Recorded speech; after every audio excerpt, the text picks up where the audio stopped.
สามารถบันทึกภาพได้อีกครั้งหนึ่งหลังจากที่เราเสร็จสิ้นกิจกรรมในวันนี้นะครับฉะนั้นวันนี้เขาจะเป็น2ภาษาระหว่างภาคกลางกับภาษาเหนือด้วยเพราะว่าวันนี้8จังหวัดภาคเหนือของเขานั้นได้เป็นเครือข่ายวิทยุชุมชนทีวีออนไลน์ตั้งแต่วิทยุดอยหมอกเรดิโออำเภอเวียงป่าเป้าจังหวัดเชียงรายเรดิโอFM 99.25เมกะเฮิรตซ์อำเภอพานจังหวัดเชียงราย106เม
ืองจังหวัดลำพูน FM 96.25เมกะเฮิรตซ์สถานีวิทยุคนเมืองน่านอำเภอภูเพียงจังหวัดน่าน FM 104.50เมกะเฮิรตซ์สถานีวิทยุคณะสงฆ์อำเภอฝาง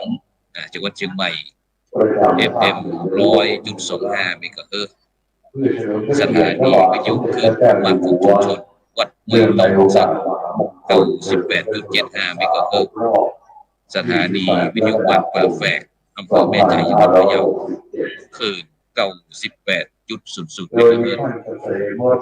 รวมถึงสถานีวิทยุแม่ขจานโมเดิร์นเรดิโออำเภอเวียงป่าเป้าจังหวัดเชียงราย FM 94.50เมกะเฮิรตซ์สถานีวิทยุแม่วางเรดิโออำเภอแม่วางจังหวัดเชียงใหม่ FM 90.52เมกะเฮิรตซ์สถานีวิทยุสังคมเรดิโออำเภอแม่สายจังหวัดเชียงราย FM 90.25เมกะเฮิรตซ์สถานีวิทยุบ้านท่าเรดิโออำเภอชัยปราการ FM 91.75เมกะเฮิรตซ์สถานีวิทยุชุมชนคนเมืองลี้วัดพระธาตุ5หลวงอำเภอลี้ FM 103.75เมกะเฮิรตซ์ สถานีวิทยุวัดฝายหินเพื่อการศึกษาพุทธศาสนาและวัฒนธรรม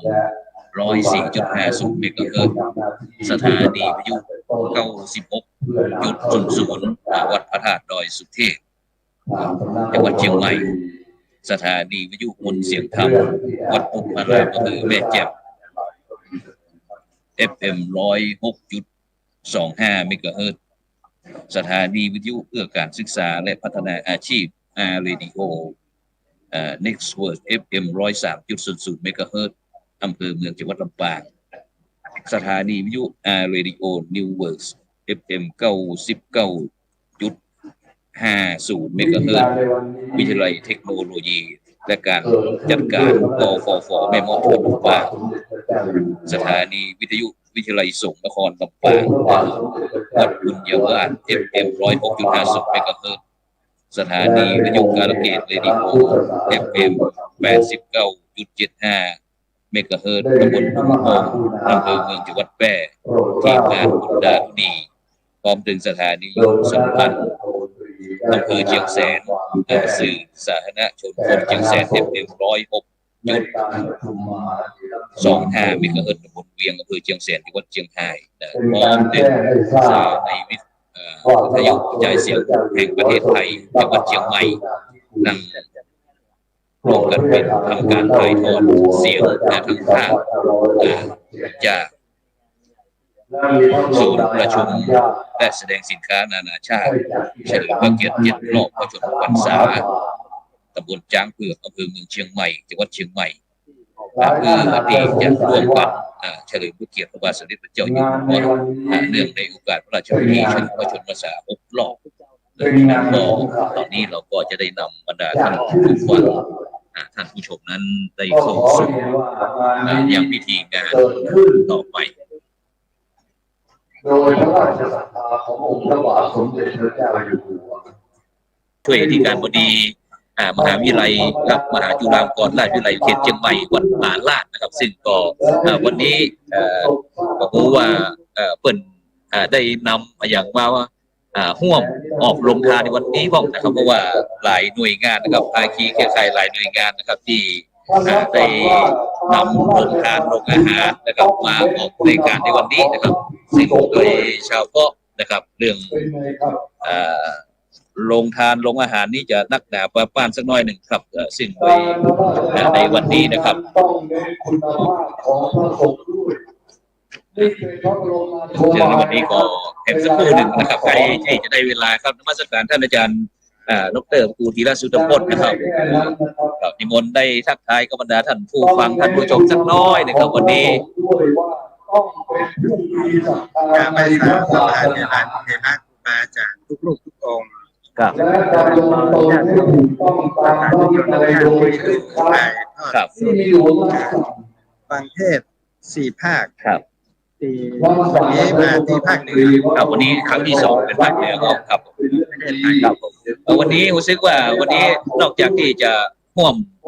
ปฏิบัติหน้าที่ตั้งมหาวิทยาลัยมหาจุฬาลงกรณราชวิทยาลัยแล้วตั้งเจ้าอาวาสพระสังฆาธิการแล้ววันนี้ได้นำลงทานของมูลนิธิก๋วยเตี๋ยวครับวันนี้ในนามของมูลนิธิสถาบันครูบาเจ้าศรีวิชัยครับตั้งอยู่ที่ไหนครับยังไม่ได้ไปบอกเนี่ยตั้งอยู่ที่ตีนหัวใจว่ามูลนิธิของเขาตั้งอยู่ที่ตีนดอยครูบาตีนดอยสุเทพครับที่ครูบาเจ้าศรีวิชัยครับก็จากนั้นก็เขาจะหันนั้นก่อนที่เขาจะขึ้นดอยสุเทพเนาะที่วัดศรีโสดาอนุสาวรีย์ครูบาศรีวิชัยครับซึ่งในปัจจุบันนี้ก็จะเป็นมูลนิธิสถาบันครูบาศรีวิชัยนะครับครูบาเจ้าศรีวิชัยภารกิจของมูลนิธิสถาบันของเขาในอนาคตนะครับถ้าอุ้ยไม่ได้ตังค์นะถ้าอุ้ยเนี่ยต้องสร้างพันเกินจนลงพวกอย่างแบบนี้ที่ไม่ได้ตังค์ก็ทามันมาเต็มนะว่าได้ตังค์เข้ามาครับผมไม่ได้ตังค์ยิ่งไม่ได้ตังค์ต้องประชาชนตั้งต้นนะแต่มาเชิญชวนร่วมทำบุญด้วยครับยิ่งได้ตังค์มากันได้ที่นักขนาดจะได้ก็ถึงกี่ภารกิจของเขาในช่วงเวลาจากที่ผ่านมาเนาะ เอาเท่าที่เพื่อที่จะดูเรื่องครูบาเพราะว่าที่เขาได้มาเนี่ยครูบาอาจารย์ก็คือว่าท่านนี่เป็นที่หลวงปู่เปิ้ลครูบาเคยมาตั้งโรงทานว่าแปลงทางแล้วแขกก็เยอะประเด็นนี้เขาก็ได้ที่ได้รู้กันว่าในช่วงเวลาที่ครูบาจะมีอายุครบ50 ปีเป็นเรื่องนี้นะ2571ครับผมจะแบ่งบ้านครับเอาเพราะว่าครูบาเนี่ยมันมาแบ่งถนนเที่ยวมันมาแบ่งต่างๆครับมาตราอ๋อครับผมซึ่งโดยเฉพาะนอกจากที่เขาจะแบ่งวัดดานว่าเจ้าศรีวิชัยเราซึ่งว่าในปีนี้คณะสงฆ์จังหวัดลำพูนแล้วก็มหาวิทยาลัยมหาจุฬาภรณราชวิทยาลัยเขตเชียงใหม่เขาเนี่ยจะได้มีการเสนอว่าเจ้าเป็นบุคคลสำคัญของโลกครับเลยว่าเราเรียงกันนี่ครับเรื่องครูบาเป็นสำคัญของเราครับเพราะวันนี้เราต้องถามให้เขาเป็นพระเจ้าเป็นผู้สิ้นแท้แล้วครูบาเนี่ยเพื่อนสร้างผู้ดูประกาศวันนี้เอานึกถึงมาวิจัยในฐานะที่เป็นที่เคารพสักการะของเราแม่นครับแม่นเมื่อเป็นของเราแล้วเนี่ยถ้าประเทศเราคนทั่วเชียงใหม่ลำพูนคนทั่วล้านนาคนทั่วประเทศไทยได้ใช้ประโยชน์จากการทำงานของครูบาในอดีตแม่นเขาเกิดประการแม่นครับเกิดประการวัดพระสิงห์แม่นวัดพระสิงห์ครูบาบทดันวัดเชียงบ้านบทดันวัดปู่เต้าวัดป่าแดงวัดศรีโซดาครับบทดันสักอย่างวัดพระธาตุญี่ปุ่นไทยบทดันวัดพระธาตุแดงโดยตูครับผู้ดีสีคมคำแบบนี้บทดันสักอย่างแต่เขาได้ใช้โดยเฉพาะทางเขากันเลยว่าเมื่อคนทั่วโลกโดยเฉพาะทางขึ้นดอยสุเทพคนทั่วโลกเนี่ยมาใช้สถานที่ในการเดินทางขึ้นบนดอยสุเทพตั้งแต่เจ้าฟ้าเจ้าเป็นแล้วคนจากทั่วโลกว่าจะเป็นพุทธคริสต์มุสลิมเนาะต่างๆเนี่ยใช้ได้หมดเลยนั่นเราก็เลยว่าผู้รู้ประกาศที่คุณบาเป็นทำให้กับทั้งโลกเนี่ยน่าจะได้เวลาที่เราจะประกาศกับคนทั่วโลกเพราะว่าถนนที่เราเดินทุกวันนี้ครับใช่แล้วก็เพิ่นได้ทำสิ่งที่เป็นประโยชน์มากมายนะซึ่งโดยเฉพาะเกือบสร้างดอยสุเทพเกือบ100 ปีเลยครับถึงประมาณ90 กว่าปี90 ปีซึ่งก็สมัยก่อนวัสดุอุปกรณ์ต่างๆก็มีรถแมคโครก็มีรถไถก็มีรถขนดินสักสิ่งสักอย่างซึ่งโดยเฉพาะอาศัยแรงศรัทธาของพี่น้องพุทธศาสนิกชนซึ่งพี่น้องกลุ่มชาติไทยพร้อมคนเรือท้องคล่องนะครับที่ใจ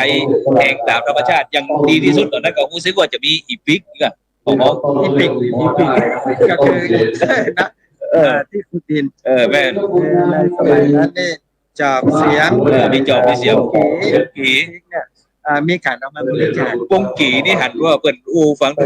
หลวงปู่ทองฟังบอกว่าเป็นเอาไม้ไผ่มาแล้วสารสารไม้วงกีไม้ครับแล้วก็โดยเฉพาะที่กงขุนกันนะครับอาจารย์พระครูครับอันใจเอาฟืนเอาหลัวเนี่ยเอามาสุ่มเผาอันมาหินก้อนใหญ่นั่นนะแล้วก็คือห้องเต็มที่แล้วก็เอาน้ำมาลาดโฮดเอาน้ำมาโฮดมันแตกแล้วก็โอ้ที่ผมว่าเมื่อ90 ปีก่อนนะครับแต่ถ้าเป็นปัจจุบันนี้เขาบอกแปลกใจเนาะมันเป็นเรื่องปกติระเบิดมีรถแบ็คโฮลมีเครื่องใช้แต่ในอดีตมันใช้ภูมิปัญญาเพราะนั้นภูมิปัญญาเราเนี่ยมันเป็นเรื่องของการเอามาประยุกต์ใช้ผ่านมีความรู้เอามาช่วยกันครับฉะนั้นนอกจากที่ครูบาเจ้าจากศรีวิชัยสร้างถนนต่างขึ้นดอยสุเทพนี่คือว่าคนทั่วโลกนี่รู้จักอยู่แล้วแต่ที่นี้นอกจากนั้นครูบายังมีเสริมเข้ามากับในการ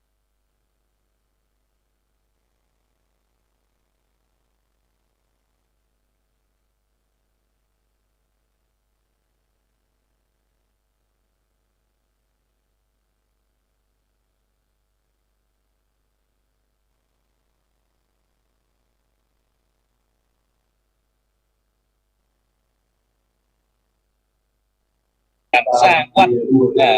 ตั้งแต่ตลอดเส้นทางเนี่ยครับตลอดเส้นทางที่ขึ้นกว่าจะถึงดอยสุเทพเนี่ยครูบาจะตั้ง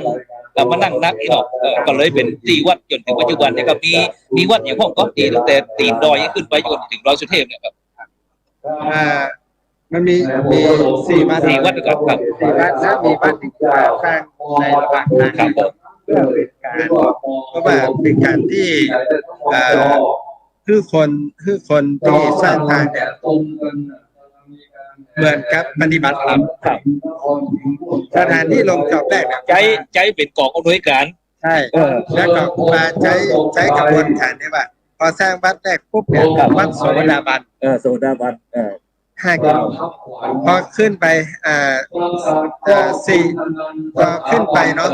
5 กิโลเนี่ยไปเจอวัดสกัดอาคารปัจจุบันคือสถานีไ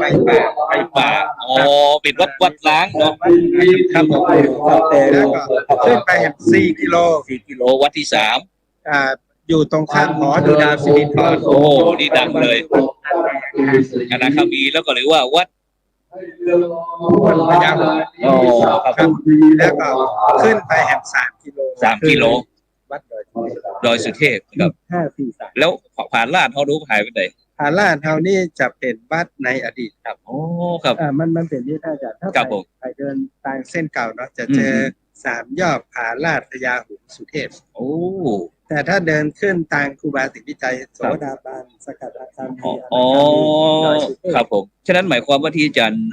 พระครูธีรสุทธโพธิ์ผู้ทุกบรรดาท่านผู้ฟังนี้ก็หมายความว่าถนนจะมีถนนเดิมก็ถนนสายไหมถนนเดิมนี่หมายถึงเป็นทางเดินของสำหรับคนที่จะขึ้นไปไหว้พระธาตุ สมัยก่อนรถก็ขึ้นแต่ว่ารถขึ้นแบบสุดสมัยก่อนไม่ใช่ครับท่านรองครับลองจออย่าได้เอาที่ชูมาจงกันมีวัดอย่างพ่อก็ตีตังเก่ามีวัดอย่างพ่อก็ ทางเก่ามี3 ยอด 3 ยอดก็จ้างมันเตียวเอาจ้างอัญเชิญพระธาตุเนาะขึ้นไปถึงที่5มันยอดเขา3 เทื่อ อ๋อครับผม แล้วขึ้นไปแห่งกำหนึ่งก็ไปเจอวัดผาลาด แล้วก็ขึ้นไปก่อนถึงโค้งขุนการไปเจอฝูงนกยูงอยู่ใกล้ๆน้ำเปิดเลยห้องที่ท่านว่าม่อนพญาหงส์ ม่อนพญาหงส์ เพราะว่าคนหรือคนละนาห้องนกยูงว่าพญาหงส์ เพราะมันงามเปิดห้องหงส์เปิดห้องพญาหงส์เพราะว่าเวลามันแต่ปีกแต่หางมันงามแล้วก็สุดท้ายก็คือดอยสุเทพพระธาตุไปอยู่ที่นั่นเพราะนั้นในเส้นทางเดิมเนี่ย3 ยอดผาลาดพญา3 ยอดผาลาดพญาหงส์ม่อนพญาหงส์แล้วก็สุเทพ4 วัดด้วยกันนะครับ4 วัดแล้วครับผมอันนี้เป็นที่มาก่อนจะมาถึงยุคครูบาศรีวิจัยครับผมครูบาอาจารย์ในอดีตเวลาปฏิบัติธรรมครับผมเป็นมากคือวัด4 วัดนี่นะครับผมครับโอ้แต่เป็นวัดในการดูแลของคณะสงฆ์จังหวัดเชียงใหม่โอ้ครับเพื่อนจะใครเป็นคือวัดดอยสุเทพนี่นะครับใครเป็นสมเด็จอาจารย์ธรรมหรือพระสมเด็จราชครูมีหน้าที่ดูแลดอยสุเทพโอ้ครับใครเป็นเจ้าคณะหัวหมวดอุโบสถเพิ่นจะแบ่งกันแต่ละหมวดอุโบสถนี่ถ้าแถวจ้างม้อยจ้างการนี่ดูแลวัดสุเทพนี่ดูแล3 ยอด3 ยอดครับสุเทพจ้างเกิดนี่นะล่านี่จะเป็นจ้างม้อยจ้างการนี่นะจะเป็นจ้างม้อยจ้างการแล้วก็ส่วนวัดพญาหงส์ม่อนพญาหงส์นี่จะเป็นแถบจ้างเผือกครับจ้างเผือกปานนี่จะดูแลครับฉะนั้นเวลาที่มีการมีงานอย่าง8 เพลงนี่เนาะแต่ละตำบลจะขึ้นในวัดแล้วท่านน้ำท่านญาติรอดูแลดูแลความสะอาดคนที่จะขึ้นไปพระธาตุไหนก็เจ้าอาวาสวัดผาลาดมาแล้วตอนนี้วัดผาลาดเอาได้มีการบูรณะปฏิสังขรณ์จะได้พ่อง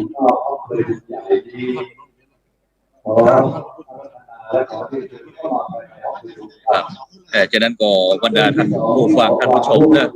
ตอนนี้ก็ภายในห้องโถง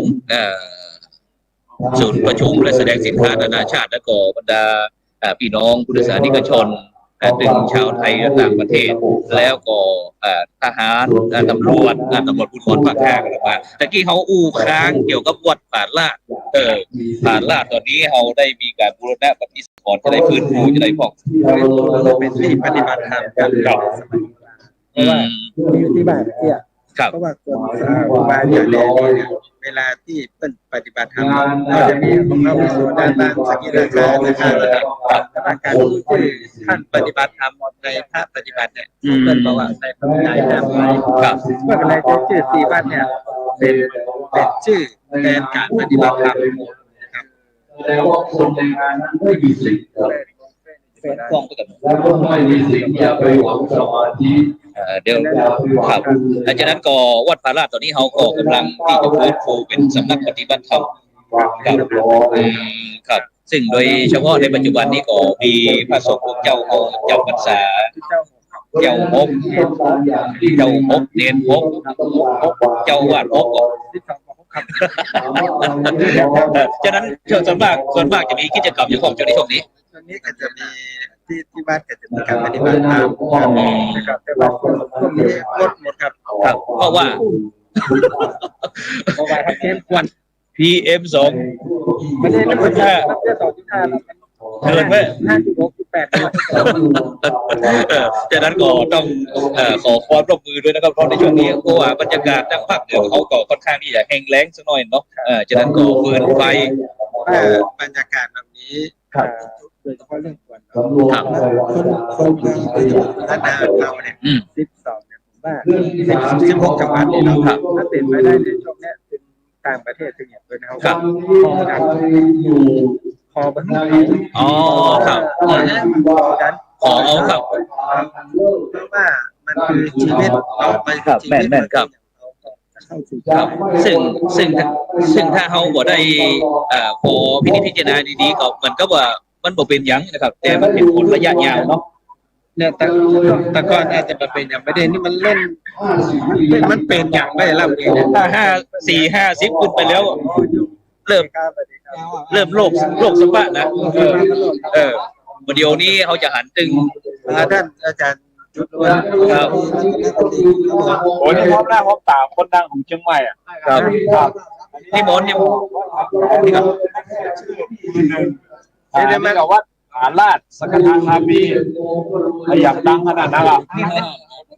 คนไม่เอารถแล้วเลยเนี่ยนี่มอนครับจะมุดสุดทีมานี่ก่อน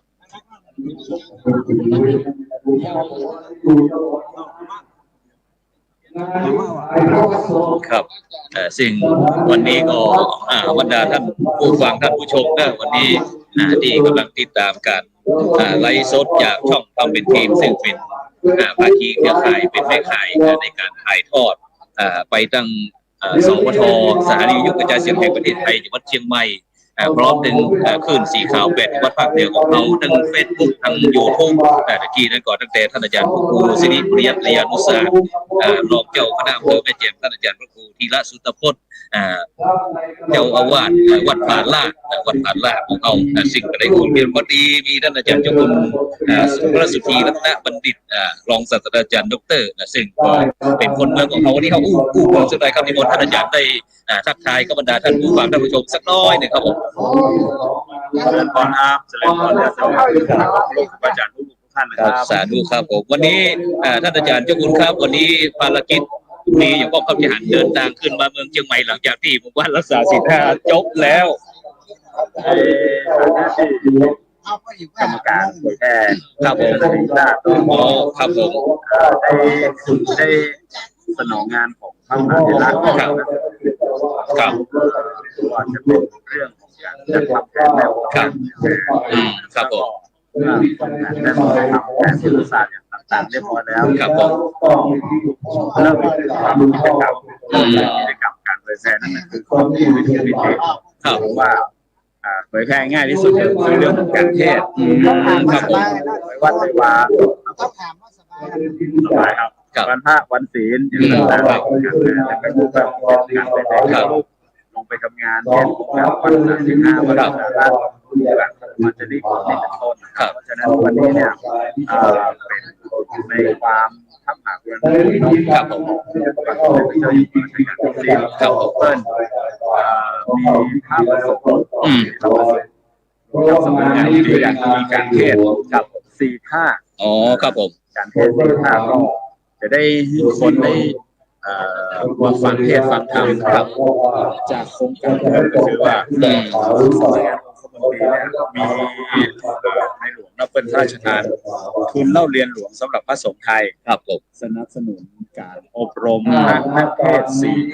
พระนักเทศน์พระธรรมจาริก พระวิปัสสนาจารย์ครับเพราะฉะนั้นเนี่ยผลผลิตของการเป็นพระนักเทศน์ครับผลผลิตของการเป็นพระวิปัสสนาจารย์ผลผลิตของพระธรรมจาริกก็คือส่งพระหนุ่มเน้นน้อยทั้งหลายที่ผ่านการอบรมเนี่ยไปเทศไปแสดงเพราะฉะนั้นรอบนี้มันก็เป็นจุดหนึ่งว่าพระนักเทศที่ท่านผ่านการอบรมมาแล้วนะผมก็จะได้มาแสดงบทบาทตรงนี้ครับผมแล้วก็มีเกณฑ์กันว่าเมื่อประเทศนั้นเนี่ยต้องมีเทศเป็นเอกลักษณ์ของท้องถิ่นครับผมไปทางภาคตะวันออกเฉียงเหนือไปภาคอีสานครับผมก็เทศแบบอีสานเต้นแนวแบบอีสานถ้ามาบ้านเฮาก็เต้นแบบสำเนียงทำนองบ้านเฮาแบบ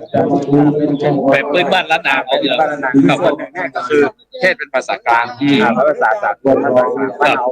ตรงนี้ก่อนแล้วหลังจากนั้นก็เทศเป็นภาษาล้านนาครับผมเรื่องงานเนี่ยก็จะมีทั้งเทศทั้งภาษาแบบธรรมชาติกับชาติภาษาไทยภาษานั้นประเทศเมืองซึ่งหาได้ยากมากระหว่างประเทศนี้คัดแล้วคัดอีกครับแล้วก็โดยเฉพาะในวันนี้ได้รับความเมตตาจากประธานศูนย์เผยแผ่พุทธศาสนาแห่งชาตินี่นะครับก็ภารกิจของหลวงพ่ออะไรเอ่ยครับ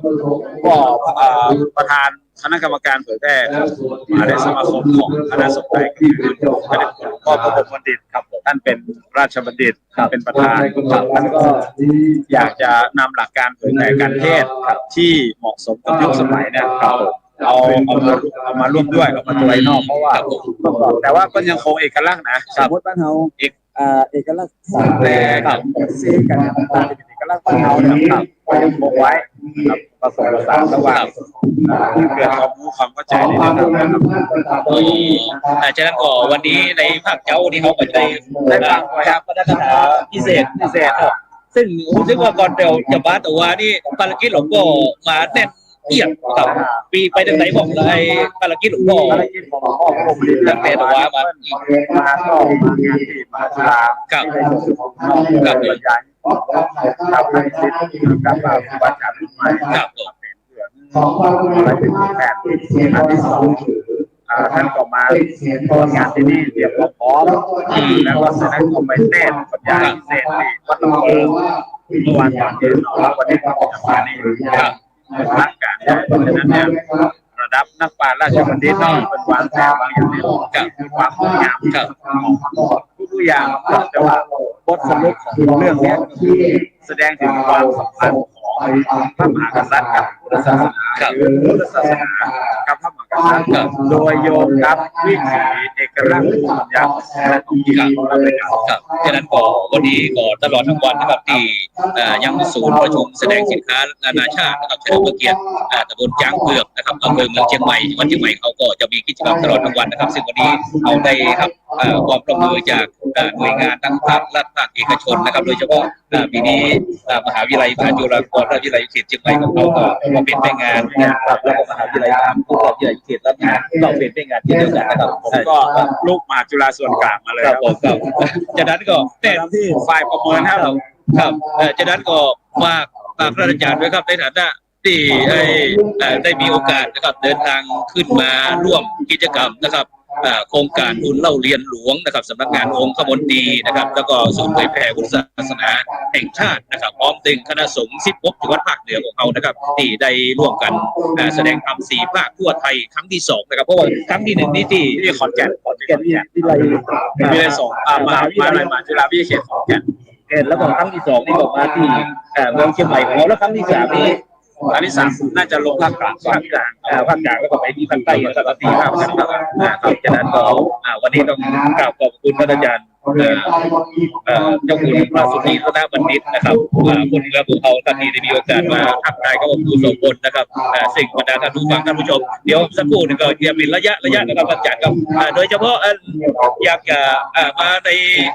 ในล้านนาของเขาหรือว่าภาคเหนือเขาครั้งเนี้ยเจออย่างพวกพบว่าอย่างพวกบรรยากาศอย่างเกิดเป็นจะได้พวกบรรยากาศบรรยากาศก็ถ้าตั้งแต่ตอนเช้าเนาะมีการอัญเชิญขบวนแห่อัญเชิญขบวนแห่คือมีจ้างฟ้อน500 คนครับวันนี้แบบยิ่งใหญ่อลังการมาก ชุดขาว ชื่อเปิ้นนั้นอย่างก็ คนฮ้องว่าชาวนครพิงค์ร่วมใจเทิดไทยองค์ราชัน ครับ มีขบวนแห่พระพุทธรูปพระบรมฉายาลักษณ์แล้วก็เป็นอัญเชิญเข้าตอนดอกไม้ขันสลุตามธรรมเนียมบ้านเฮาเนาะก็คืองดงามมากจ้างฟ้อนเพิ่นก็ประดับด้วยดอกเครื่องคำครับช่วงนี้ออกดอกดี ดอกเอื้องค แต่พอดีแต้ก็เป็นดอกดอก ำอาจารย์รู้จักดอกเอื้องคำด้วยกันฉะนั้นโดยเฉพาะในช่วงเดือนเมษายนพอดีเลยครับก็จะเป็นที่ทางรัฐบาลนะครับก็ได้รณรงค์ในการที่จะส่งเสริมเกี่ยวกับเรื่องประเพณีวัฒนธรรมแต่ละท้องถิ่นเพื่อให้เป็นซอฟต์พาวเวอร์ครับแม่ครับโดยเฉพาะเทศกาลมหาสงกรานต์ปีใหม่เมืองครับตั้งแต่วันที่1มาแล้วนะครับท่านอาจารย์ครับยิ่งใหญ่แล้วครับถ้าจะมาปีใหม่ก็ต้องมาเชียงใหม่ครับ แม่ครับฉะนั้นก็อาจจะมีสถานที่นะครับกิจกรรมตั้งแต่บอกว่าจะเป็นตั้งแต่วันที่11นะครับถึงวันที่16นี้ก็จะเทศบาลนครเชียงใหม่นะครับเพิ่นก็จะจัดพิธีทำบุญตักบาตรเนื่องในงานประเพณีปีใหม่เมืองนะครับพิธีเปิดงานประเพณีปีใหม่เมืองนะครับการประกวดแม่หญิงขี่รถถีบกลางจ้องนะครับแล้วก็ประกวดเครื่องสักการะล้านนาประกวดประดิษฐ์ตุงล้านนาครับที่ขวางประตูตาแปรนะครับนี่นะครับครับฉะนั้นก็ในขณะนี้ก็ใกล้ที่จะได้เวลาแล้วครับนิมนต์ท่านอาจารย์ได้เชิญชวนบรรดาท่านผู้ฟังท่านผู้ชมที่นอกจากที่จะติดมาที่ศูนย์ประชุมแสดงสินค้านานาชาติก็ยังตันเนาะ ต่างครับต่างเพิ่งเริ่ม7-8 โมงอยู่งานก็จะเริ่มที่เป็นทางการที่เลย9 โมงครับผมจนถึง4ครับเย็น10 โมงครับก็สามารถแวะมาชมมาฟังเทศน์แล้วก็บรรยากาศแล้วก็นอกจากที่จะฟังเทศน์แล้วก็จะร่วมสมทบเข้ามาของทุนเล่าโรงเรียนรวมก็ได้ครับเพราะว่าบอกว่าจะเป็นพระสงฆ์องค์เจ้าคณะสัตยาญาติโยมครับซึ่งตอนนี้ต้นพระป่าเขาก็ได้ตั้งมาอยู่ที่หน้าห้องประชุมแห่งนี้นะครับตะกี้นั้นหันประเด็นคุณพ่อพระครูเสนาบดีกรรมการอาสมาคมเจ้าคณะภาคเกียรติไปบอกว่าผมร่วมเปิดวงไปก่อน11,000อย่างนี้นะครับสาธุนะครับสาธุครับขอบคุณครับสาธุครับสาธุครับขอบคุณท่านอาจารย์เจ้าคุณพระสุธีรัตนบัณฑิตนะครับรองศาสตราจารย์ด็อกเตอร์นะครับจากมหาวิทยาลัยมหาจุฬาลงกรณวิทยาลัยส่วนกลางนะครับซึ่งถือว่าเป็นสหายธรรมในการเผยแผ่พุทธศาสนานะครับที่ทีมงานของเราครับซึ่งก็ได้เดินทางนะครับเปิดโอกาสต่างๆนะครับที่เขาจะได้ร่วมด้วยช่วยกันนะครับนมัสการคณะครูบาอาจารย์ครับตอนนี้ยกมือนี่เพราะว่าคณะครูบาอาจารย์เดินทางผ่านหน้าตั้งช่องธรรมะเป็นทีมทีวีออนไลน์นะครับพร้อมดึงเครือข่ายขึ้นสีขาวเป็นจังหวัดภาคเหนือของเขานะครับพร้อมดึงสวทเมืองเชียงใหม่นะครับที่กำลังงาน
8:55 นาที56 นาทีนะครับก็เดี๋ยวเวลาประมาณ4 นาทีนะก็จะเข้าสู่พิธีการนะครับเข้าสู่พิธีการฉะนั้นก็ในช่วงนี้นะครับในช่วงนี้เขาก็จะบรรดาท่านผู้ฟังท่านผู้ชมได้หันภาพบรรยากาศในเมืองในยังห้องศูนย์ประชุมแสดงสินค้านานาชาติตำบลจ้างเผือกอำเภอเมืองเชียงใหม่นะซึ่งในภายในบริเวณงานนี้ก็บรรจุ ผู้ที่เข้าร่วมกิจกรรมได้ประมาณสัก5 วันครับท่านอาจารย์ครับครับจากนั้นท่านอาจารย์ได้หันความหลากหลายความสมัครสมานความสามัคคี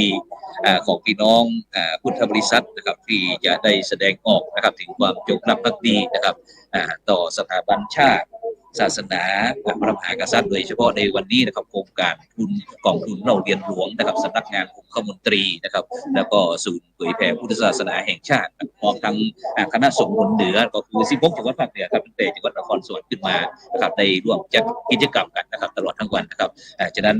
ท่านอาจารย์ได้หันบรรยากาศของภายในห้อง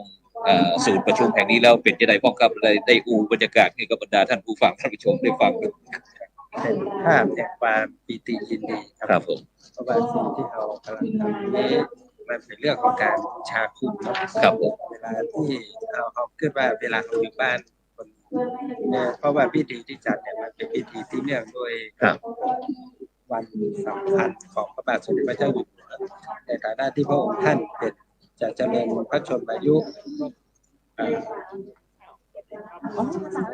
เจริญพร72คือเจ้ามินิพอดีเลยจะไปเยี่ยมอันจะได้ไฟป่าเพื่อชาติต่อไปแล้วเนี่ยไปพร้อมเนี่ยบอกสปะเดี๋ยววันนี้นะจะบรรดาผู้ที่มาร่วมกิจกรรมเขาก็ด้วยความมักคุ้นก็หันกลุ่มทีวีออนไลน์ของเขาทำการไลฟ์สดที่ก็จะเข้ามาทักทายยันก็ต้องขอสุมาอภัยบรรดาท่านผู้ฟังตัวเองเนาะบางครั้งก็ยกมือไหว้พวกได้ทักทายครับเพื่อครับคนฮักนักครับเปิดว่าดังนะครับนี่ก็หลวงพ่อเจ้าคณะอำเภอสารปีท่านพระครูสาธรกิจโกศลนะครับทางท่านอาจารย์พลัดจตุพรนะครับเลขาธิการเจ้าคณะจังหวัดเชียงใหม่นะครับซึ่งในขณะนี้ทางเจ้าหน้าที่ก็ได้ซักซ้อมนะครับในการอัญเชิญพัดนะครับเนาะมาตีเข้าประจำตีที่นั่งซึ่งวันนี้ก็ได้อังการราธนาพระสังฆเจ้านะครับที่จะมารับผ้าไตรพระราชทานนะครับจำนวนประมาณ60 ลูกนะครับ60 ลูกนะครับจากนั้นก็จะมีกิจกรรมที่หลากหลายนะครับที่ตั้งฝ่ายพิธีการนะครับพิธีการและสิ่งวันนี้ก็จะมีพลอากาศตรีสุรินทร์คุ้มจันทร์นะครับพันเอกนเรศจิตรักษ์พลตรีนเรศจิตรักษ์นะครับพันเอกธีรศิษฐ์จันแดงพร้อมถึงฝ่ายประชาสัมพันธ์ของเขาทั้งคณะสงฆ์จังหวัดเชียงใหม่นะครับเลขาธิการเจ้าคณะอำเภอทุกอำเภอนะครับหน่วยอบรมประชาชนประจำตำบลนะครับทุกตำบลในเขตปกครองคณะสงฆ์ภาค7นะครับก็คือจังหวัดเชียงใหม่หนองบัวแม่ฮ่องสอนนะครับที่ได้เข้ามาร่วมด้วยช่วยกันในวันนี้นะครับฉะนั้นก็ต้องขอบคุณอนุโมทนากับบรรดาท่านผู้ฟังนะติดตามตลอดทั้งวันเลยนะครับโดยเฉพาะถ้าอยู่ในเมืองเชียงใหม่ของเรานะครับท่านอาจารย์บอกว่าจะเป็นที่อำเภอแม่ติมหางดงสันป่าตองอย่างต่างๆแม่วางนะครับทรายร้อยสะเก็ดจำกับแปงแม่ออนวันนี้ครับรอบเมืองนี้ก็สามารถมาได้นะครับเพราะว่าตลอดทั้งวันเรื่องอาหารการกินไม่ต้องห่วงครับเพราะว่าทั้งโรงทานของคณะสถาที่มาร่วมงานเนาะยังพอมีโรงทานพระราชทานโรงทานพระราชทานวันครับที่มาร่วมฟังเทศเนี่ยได้รับความสุขแล้วก็เรื่องอาหารครับใช่ครับแม่นเพราะว่าสถานที่ของเขาบอกว่าจะเป็นลานจอดรถอย่างต่างๆนี่พร้อมทุกสิ่งทุกอย่างนะครับเนาะพระบาทสมเด็จพระเจ้าอยู่หัวเนี่ยเมื่อว่าการบ้านเมืองและคณะสงฆ์จัดกิจกรรมเพื่อถวายพระองค์ท่านเนี่ยท่านก็ร่วมบุญมาตลอดแม่นก็แม่นแล้วเราจะเห็นว่าความเมตตาที่พระองค์ท่านมีต่อคณะสงฆ์ต่อจากที่ในหลวงรัชกาลที่9ที่ทรงทำไว้ทุนเล่าเรียนมีโครงการธรรมะทองคดีเนี่ยเกิดขึ้นในสมัยในหลวงรัชกาลที่9นี่พอในสมัยของในหลวงรัชกาลที่4จะประสานต่อได้ว่าเมื่อมีทุนเล่าเรียนหลวงแล้วต่อผ้าเหล่านี้ที่ประสบเรียกว่าอบรมเรียบร้อยพระพุทธมาทำงานคนได้หันไปอันนี้คือผลิตผลที่เกิดขึ้นในสมัยที่สมเด็จพระมหาชนกนะครับชนกเนี่ยท่านสร้างขึ้นก่อนแล้ววันนี้กับธรรมะทองประเทศเป็นนั้นผมว่านี่คือผลผลิตจากกองทุนเล่าเรียนหลวงเช่นเดียวกันนะครับกองทุนเล่าเรียนหลวงโอกาสธรรมะทองสร้างบุคลากรทางศาสนาขึ้นมาวันนี้เหมือนกันว่าเอาผลผลิตผลที่เจริญงอกงามแล้วเนี่ย เรามาประกาศเพื่อคนได้เห็นว่าสิ่งที่ทำไปนั้นเกิดผลนะไม่ใช่ว่าทำทิ้งทำไปเราก็ว่าองค์พระหายไปไหนเนี่ยใช่ไหมองค์ท่านยังคงติดตามข้อมูลแล้วก็เอามาเขาได้เห็นว่าเนี่ยโครงการที่จะทำเอาผลงานนะครับมาแสดงบอกว่าจะเป็นภาพที่อยู่ในโครงการของเราเป็นภาพที่อยู่ในโครงการแต่ไม่ได้จะมาแล้วพระองค์ก็ยังส่งเสริมด้านการศึกษาแผนกบาลีนะครับ ใช่เนี่ยแล้วเป็นภาพนะว่าในสมัยก่อนเขาหันแต่ประเด็นนี้เราได้หันว่าจะเป็นอบรมบาลีอบรมพระอุปชาการสอบบาลีการอบรมนักการต่างๆเนี่ยพระองค์ท่านจะถวายพระทหารถวายพระทหารเพลและก่อนถวายของนั้นเป็นคณะที่ทำงานเชื่อในทุกแบบนี่ก็ในความเป็นมหากรุณาธิคุณนะครับที่สถาบันพระมหากษัตริย์นะครับได้ที่เป็นศูนย์ยึดเหนี่ยวจิตใจของพี่น้องประชาชนคนไทยของเรานะครับแม้กระทั่งพระสงฆ์เจ้านะครับก็ได้ทำอานิสงส์นี้ด้วยนะครับผมจะสังเกตว่าเวลาที่มีกิจกรรมทุกครั้งที่รู้อย่างเป็นทางการว่าทำเพื่อพระองค์ถ้ามีชอบพระองค์ท่านจะส่งของการพระราชทานแม้กระทั่งเกิดเหตุการณ์เพราะว่าที่ไม่คาดฝันเกิดขึ้นวิกฤตต่างๆพระองค์ท่านก็เป็นสมัยในหลวงรัชกาลที่ 9จะส่งสิ่งของพระราชทาน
ขอบคุณอนุโมทนากับบรรดาท่านผู้ฟังได้นะครับท่านอาจารย์ครับซึ่งตอนนี้ก่อนที่ท่านจะเข้าสู่พิธีการนะครับแบบไปตั้งเป็นทางการแล้วก็ท่านอาจารย์จะช่วยฝากอย่างก่อนที่เขาจะรับเสียงเข้าสู่พิธีนะครับตอนนี้เราท่านในศรัทธาญาติโยมพระเถรก็ใกล้ๆแล้วก็สามารถที่จะเดินทางมาร่วมฟังเทศน์จะทำที่เนี่ยคือมาอยู่ทางบ้านฝากชมได้ฟังเสียงได้แต่ว่าถ้ามาที่นี่จะหันบรรยากาศครับผมอากาศที่นี่เย็นสบายครับผมอันนั้นเป็นห้องที่สามารถที่จะเข้ามาอยู่มาร่วมทำกิจกรรมนี้ได้อย่างมีความสุขนั้นเพื่อมอบเป็นถวายเทิดพระเกียรติพระองค์ท่านร่วมกับพระองค์ท่านพระราชบัญญัติของสมเด็จในพระบาทสมเด็จพระเจ้าอยู่หัวรัชกาลที่ 9ที่พระองค์ท่านได้ส่งไปหน้าขันเลยเอามาชื่นชมที่พระองค์สร้างไว้เพื่อที่จะมาขึ้นต่อในการว่าเราจะตั้งต่อเจตนานี้คือแผ่ความร่วมเย็นเป็นสุขที่กับบ้านกับเมืองต่อไปได้อย่างไรครับจะนั้นก็ครับก็คือร่วมด้วยช่วยกันนะครับเอาที่เขามีความรู้ความสามารถด้านไหนนะครับเขาก็แสดงออกมาจะเป็นว่าจะต้องประวัติเป็นเทศอย่างเดียวนะครับซึ่งความหลากหลายในการทำความดีที่จะถวายแก่พระองค์ท่านนะครับโดยเฉพาะพี่น้องประชาชนคนไทยแม้กระทั่งการที่จุดปืนจุดไฟเผาขี้เถอะขี้แย่อย่างต่างที่ก็พร้อมกันต่อกันปัญหาที่มันเกิดขึ้นเนี่ยคือว่ามีอย่างจะดีไปกว่าเขาช่วยกันแม่ครับ ครับ เราจะให้คนที่อื่นเราจะให้รัฐบาลเราไม่รู้ว่าผู้ใดมาแก้ปัญหาแล้วผมว่ามันไกลแม่เราที่อื่นเราก็แต่เรื่องเด็กของเราว่านี่เป็นที่ช่วยกันเนี่ยใดควรมีความรู้ว่ามันสำคัญมีความสำคัญคือต้องมีสักกีฬาจะต้องครับครับ ถ้าเราส่วนใหญ่ขอเรียนเชิญทุกท่านประกาศตอนนี้กับนะครับเด็กเชิญทุกท่านประกาศตอนนี้ตอนนี้นะครับประกาศจุดของเด็กได้เลยนะครับเจ้าหน้าที่ประกาศจุดของเด็กได้เลยนะครับ เอามาให้มันเจริญงอกงามทันใดสิ่งที่เกิดขึ้นเนี่ยต่อหน้าเราทั้งหลายที่เขามาช่วยกันต่อพระราชปณิธานที่จะสร้างความอุดมสมบูรณ์ด้วยศีลด้วยธรรมทำให้ศีลและธรรมเนี่ยแผ่ไปทั่วบ้านที่เราที่จะทำท่านที่ดำเนินความร่วมมือได้อย่างไรเรามาช่วยกันดีกว่าได้ประสานกัน ครับนี่ก็ท่านอาจารย์พระครูธีรสุตพจน์นะครับดรนะครับผู้ช่วยที่การบดีมหาวิทยาลัยจุฬาภรณ์ราชวิทยาลัยเขตเชียงใหม่เจ้าวัดพระธาตุลาดนะครับซึ่งก็ได้มีโอกาสเดินทางมาร่วมด้วยช่วยกันนะครับในงานในครั้งนี้นะครับฉะนั้นก็บรรดาท่านผู้ฟังท่านผู้ชมที่ติดตามอยู่ทางบ้านบอกว่าจะเป็นตั้งขึ้นเครือข่ายขึ้นสีขาวเป็นแต่ว่าภาคเหนือของเขานะครับแม้กระทั่งสถานีวิทยุกระจายเสียงแห่งประเทศไทยสวทเมืองเชียงใหม่นะครับซึ่งตอนนี้ก็กำลังรับสัญญาณนะครับจากของเขาครับว่าจ้องทำพิธีของเขานี่ก็จะเป็นแม่ค่ายนะครับแม่ค่ายของงานทั้งหมดเลยนะครับฉะนั้นก็ติดตามมาทางใดหรือว่าจะส่งสัญญาณเป็นจะได้ห้องนะครับแต่ละอำเภอแต่ละจังหวัดนะครับก็ส่งข้อความมาทางอินบ็อกซ์ได้นะครับส่งความมาทางครับส่งข้อแจ้งผลมาด้วยว่าชัดเจนขนาดไหนนะครับอยากจะให้ทางทีมงานช่องทั้งบ้านเป็นทีมเลยวันนี้ก็มีถึงเน้นปอเน้นสตอนะครับแล้วก็ท่านอาจารย์พระครูปริยัติยานุศาสตร์นะครับรองเจ้าคณะอำเภอแม่แจ่มนะครับแม่แจ่มพี่น้องแม่แจ่มแม่แจ่มนี่มีอย่างดีของเนี่ย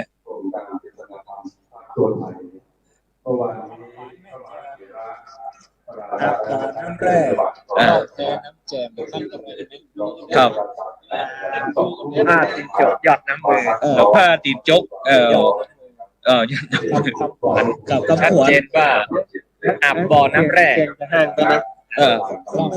แจมพักแรมน้ำตกผ้าตินจกขยับมาได้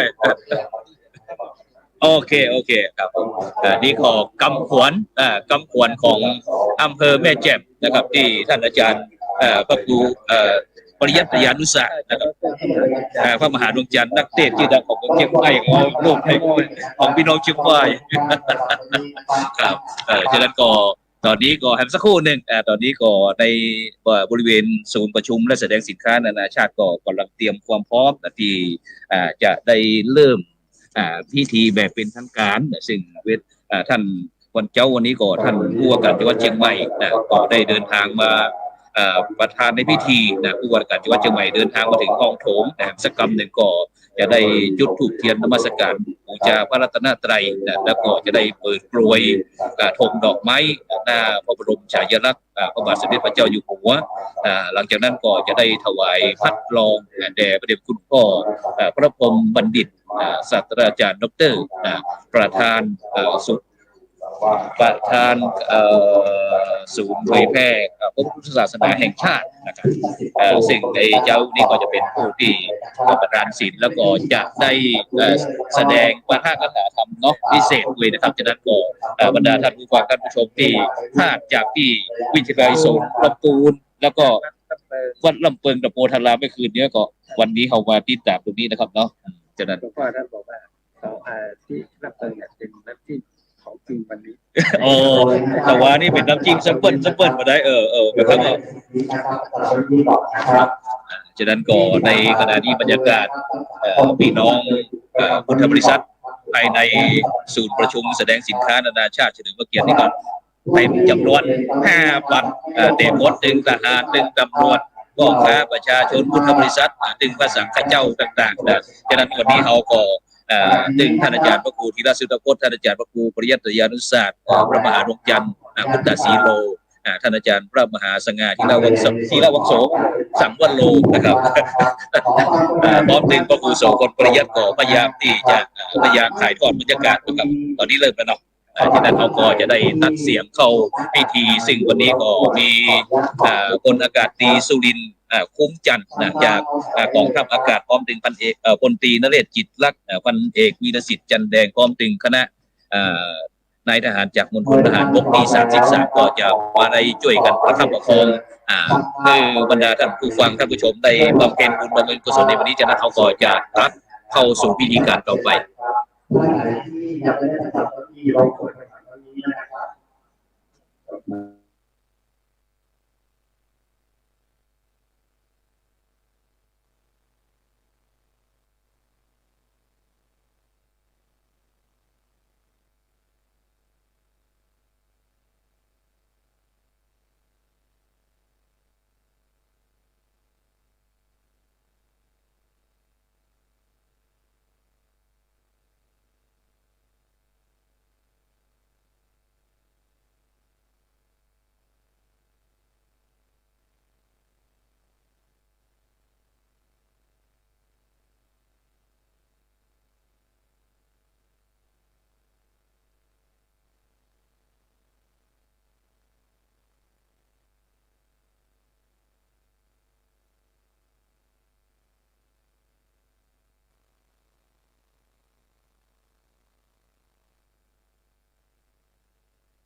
ครับ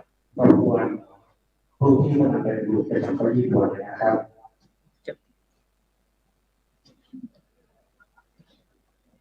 เมื่อบันทึกภาพเสร็จเรียบร้อยแล้วลดกล้องลงนะครับแล้วกลับมาประจำจุดเจอนะครับหลังจากนั้นจะเป็นการถ่ายภาพจากมุมสูงโดยตัวเองนะครับ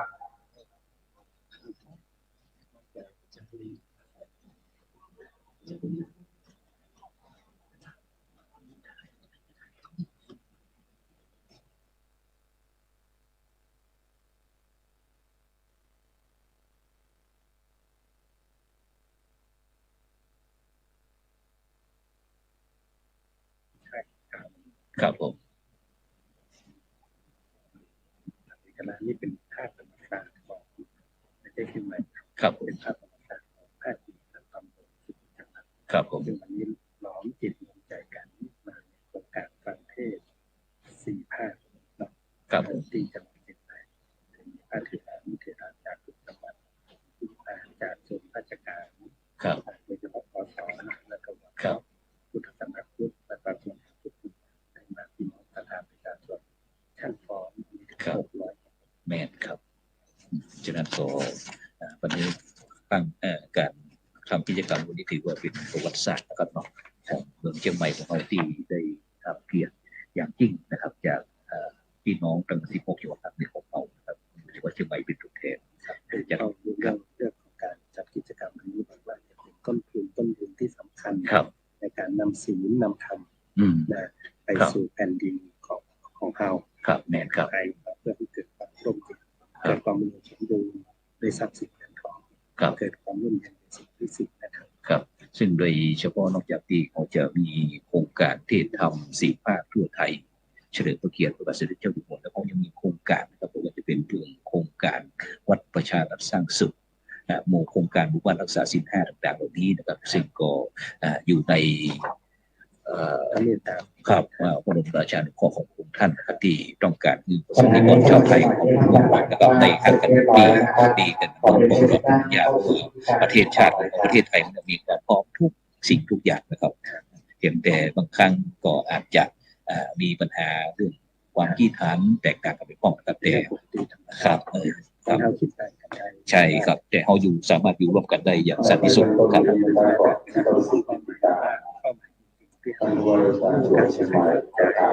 ครับ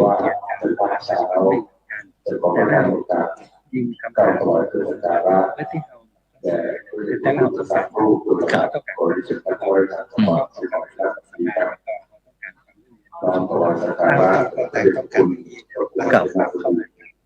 วันนี้เอาไปสู่ที่เป็นหลากหลายว่าจะเป็นผู้เจ้าท่านพระธาตุประชาชนทหารทั้งค จากนั้นขอพระราชทาน เขาก็อยู่ในกรอบที่ดีที่งามแล้วก็ ครับผม ก็น่าจะมาทุกอย่าง ครับผม แต่ว่า พิเศษก่อนนี้ แม่ครับ มันมีอย่างที่เหมือนกัน ขอประทานโอกาสเข้าต่อเพื่อสักการะเป็นพระเดชพระคุณ และถ้าทุกอย่างมันง่าย ครับ เป็นสมาคมจักรพรรดิวัดปฏิบัติตัวเรา ที่มาถึงวันนี้กับเชื่อทุกอย่างนั้นต้องช่วยกันช่วยกัน เราชาวนครศรีเชียงใหม่ทราบดีนะครับท่านผู้ว่าราชการจังหวัดเชียงใหม่ของเราท่านนี้ท่านทำให้เห็นเด็กประจักษ์ท่านผู้ว่าทำด้วยรักหลักหน้าที่ท่านผู้ว่าสืบให้รู้ผู้ทำดีท่านผู้ว่าฝึกให้มีวิชาการท่านผู้ว่าช่วยเห็นเป็นเสาหลักท่านผู้ว่าสร้างสีสันเป็นหลักฐานท่านผู้ว่าใช้ปัญญากล้าสู้งานและท่านผู้ว่าคือทำงานหนักสดจริงวันนี้ขอเวลาอันควรแล้ว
กามาสุติยัมปิมะยังพันเตวิสุงวิสุงรักนัตายาติสรเนนะสหปัญจศีลานิยาจามาสัพพิยัมปิมะยังพันเตวิสุงวิสุงรักนัตายาติ ติสรเนนะสหปัญจศีลานิยาจามะ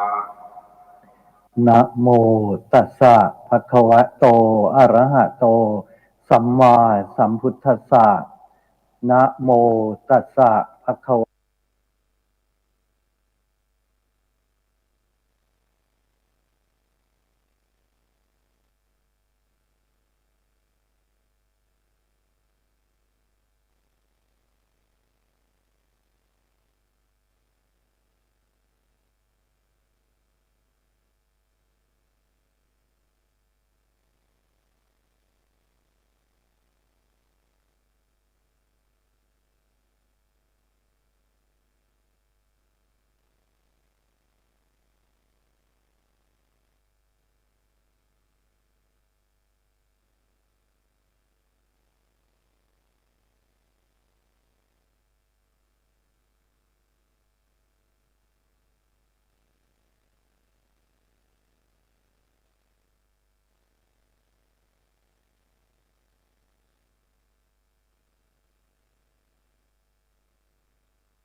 เวรมณีสิกขาปะทัง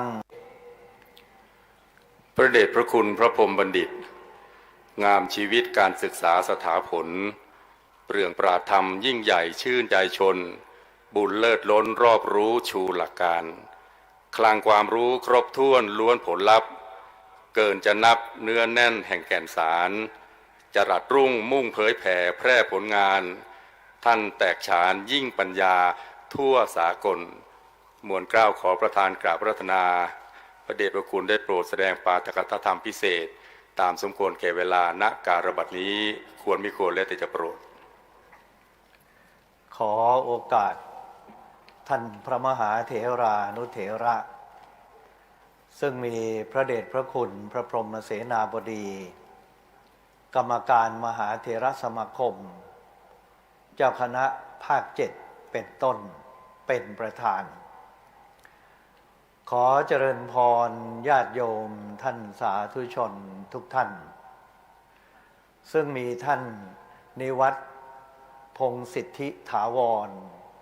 ท่านผู้ว่าราชการจังหวัดเชียงใหม่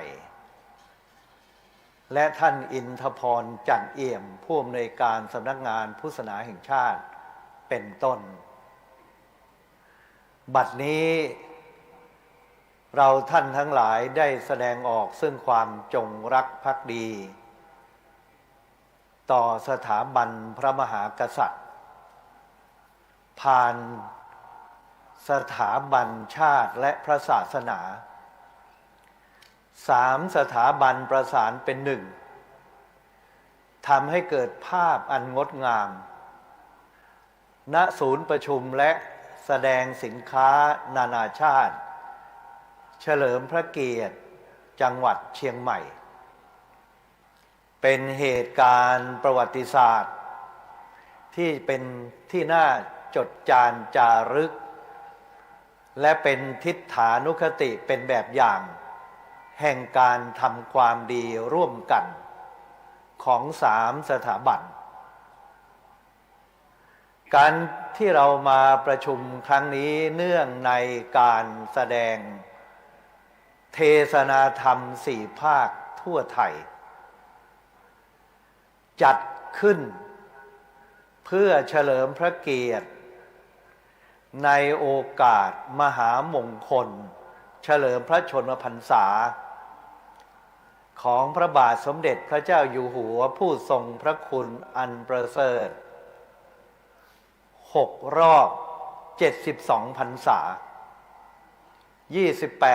กรกฎาคม 2567เจ้าภาพหลักในการจัดงานนี้คือโครงการทุนเล่าเรียนหลวงสำหรับพระสงฆ์ไทยร่วมกับสำนักงานพระพุทธศาสนาแห่งชาติและวัดประยุรวงศาวาสโดยการร่วมมือสนับสนุน ของคณะสงฆ์และญาติโยมอุบาสกอุบาสิกาในภาคเหนือหรือหนเหนือในฝ่ายคณะสงฆ์ได้ท่านเจ้าคุณพระพรหมเสนาบดีเจ้าคณะภาค7ร่วมกับเจ้าคณะจังหวัดรองเจ้าคณะจังหวัดเชียงใหม่คณะสงฆ์ลำพูนและจังหวัดอื่นในหนเหนือชักชวนญาติโยมสาธุชนมาร่วมงานท่านผู้ว่าราชการจังหวัดเชียงใหม่ท่านนิวัฒน์พงษ์สิทธิถาวรพร้อมหัวหน้าส่วนราชการจังหวัดได้อุปถัมภ์การจัดงานครั้งนี้โดยผู้มีจิตอาสาทั้งปวงถวายเป็นพระพรชัยมงคลร่วมกันจึงเกิดภาพอันงดงามซึ่งนั่งอยู่ตรงนี้ก็จะได้เห็นและประทับอยู่ในความทรงจำการจัดงานแสดงเทศนาธรรม4 ภาคทั่วไทยครั้งนี้สำหรับหนเหนือ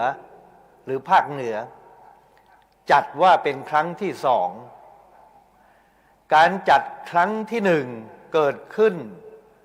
ที่จังหวัดขอนแก่นณห้องประชุมมหาวิทยาลัยมหาจุฬาลงกรณราชวิทยาลัยจังหวัดขอนแก่นวิทยาเขตขอนแก่นโดยการอำนวยการของท่านเจ้าคุณพระพรหมวชระเมธีเจ้าคณะภาค9โดยการดำเนินงานของคณะทำงานซึ่งมีท่านเจ้าคุณพระราชพัฒนวัชระบัณฑิตรองเจ้าคณะจังหวัดและรองอธิการบดีสำเร็จลุล่วงเป็นต้นแบบไปเรียบร้อยแล้วบัดนี้เรามาจัดงานร่วมกันในหนเหนือหรือภาคเหนือเป็นครั้งที่2การจัดงานครั้งนี้เป็นการเตรียมเวทีสำหรับการแสดงเทศนาธรรม4 ภาคผู้แสดงธรรมเป็นผลผลิตของการฝึกฝนอบรมตามโครงการฝึกอบรมพระนักเทศน์ทุนเล่าเรียนหลวงอุปถัมภ์โดยโครงการทุนเล่าเรียนหลวงสำหรับพระสงฆ์ไทยที่มอบให้วัดประยุรวงศาวาสดำเนินการจัดอบรมมาแล้ว3 รุ่นว่างเว้นในช่วงโควิดระบาดเท่านั้นและเมื่อจัดอบรมแล้วก็ต้องแสดงฝีมือผลงานแห่งผลผลิตที่อุปถัมภ์โดยโครงการทุนเล่าเรียนหลวงซึ่งจะคัดเลือกมาแสดงพระธรรมเทศนา4 ภาคในวันนี้เลือกมา3 รูปนอกเหนือจากอาจารย์ที่เป็นผู้ถามหรือปุจฉาในช่วงบ่าย3 รูปประกอบด้วย2 รูปในภาคเช้ารูปแรกแสดงด้วยทำนองภาคกลางรูปที่2ทำนองล้านนาใช้คำเมืองการที่โครงการทุนเล่าเรียนหลวงสำหรับพระสงฆ์ไทยจัดให้มีการฝึกอบรมพระนักเทศน์ทุนเล่าเรียนหลวงก็ถือเป็นการสืบสารเจตนารมณ์ของการจัดตั้งโครงการทุนเล่าเรียนหลวงแห่งคณะสงฆ์ไทยแห่งพระสงฆ์ไทยโครงการทุนเล่าเรียนหลวงแห่งพระสงฆ์ไทยนั้นเกิดขึ้นในปี 2546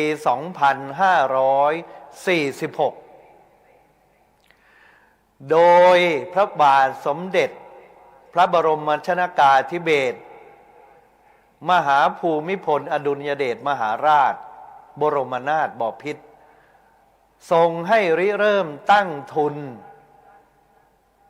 เรียกว่าโครงการทุนเล่าเรียนหลวงสำหรับพระสงฆ์ไทยและในปีถัดมา 2547 ทรงพระราชทานทุนเป็นครั้งแรกแก่พระสงฆ์ที่ได้รับการศึกษาในมหาวิทยาลัยสงฆ์ทั้งสองแห่งคือมหาวิทยาลัยมหาจุฬาลงกรณราชวิทยาลัยและมหาวิทยาลัยมหามกุฏราชวิทยาลัยระดับปริญญาตรีปริญญาโทปริญญาเอกพระราชทานทุนแก่พระที่ศึกษาพระปริยธรรมแผนกบาลีที่ผ่านการคัดเลือกในระดับปริญญาธรรม6ประโยคศึกษาในระดับปริญญาธรรม6ประโยคถึงปริญญาธรรม9ประโยคนี่เป็นการพระราชทานทุนในสมัยรัชกาลที่9สืบมาในสมัยรัชกาลปัจจุบันพระบาทสมเด็จพระเจ้าอยู่หัวผู้ทรงพระคุณอันประเสริฐทรงสืบสารรักษาและต่อยอดโครงการทุนเล่าเรียนหลวงสำหรับพระสงฆ์ไทยที่เริ่มไว้โดยสมเด็จพระบรมชนกาธิเบศรนั้นโดยทรงตั้งคณะกรรมการโครงการทุนเล่าเรียนหลวงสำหรับพระสงฆ์ไทยมีท่านพลเอกสุรยุทธ์จุลานนท์ประธานองคมนตรีเป็นประธานกรรมการท่านเกษมวัฒนชัยท่านพลากรสุนรัตน์เป็นรองประธานกรรมการองคมนตรีนอกนั้นเป็นกรรมการมีกรรมการไม่มากนักที่ทรงตั้งแล้วเป็นองคมนตรีทั้งคณะมารับผิดชอบอย่างโครงการทุนเล่าเรียนหลวงนี้แสดงให้เห็นว่าโครงการนี้สำคัญอย่างไรการอุปถัมภ์บำรุงกิจการการศึกษาพระปริยธรรมเป็นพระราชกิจของพระมหากษัตริย์ไทยทุกพระองค์ในยุครัตนโกสินทร์พระบรมราชจักรีวงศ์อุปถัมภ์การศึกษาพระปริยธรรมของคณะสงฆ์มาโดยตลอดเริ่มตั้งแต่สมัยพระบาทสมเด็จพระพุทธยอดฟ้าจุฬาโลกมหาราชรัชกาลที่1ทรงให้มีการสังคายนาพระธรรมวินัยจารึกพระไตรปิฎกซึ่งกระจัดทัดพลายในสมัยที่เสียกรุงศรีอยุธยาเข้ามาเป็นหมวดหมู่โดยจารึกลงในคัมภีร์ไบลานเป็นอักษรขอมในสมัยรัชกาลที่2พระบาทสมเด็จพระพุทธเลิศล่านภาลัย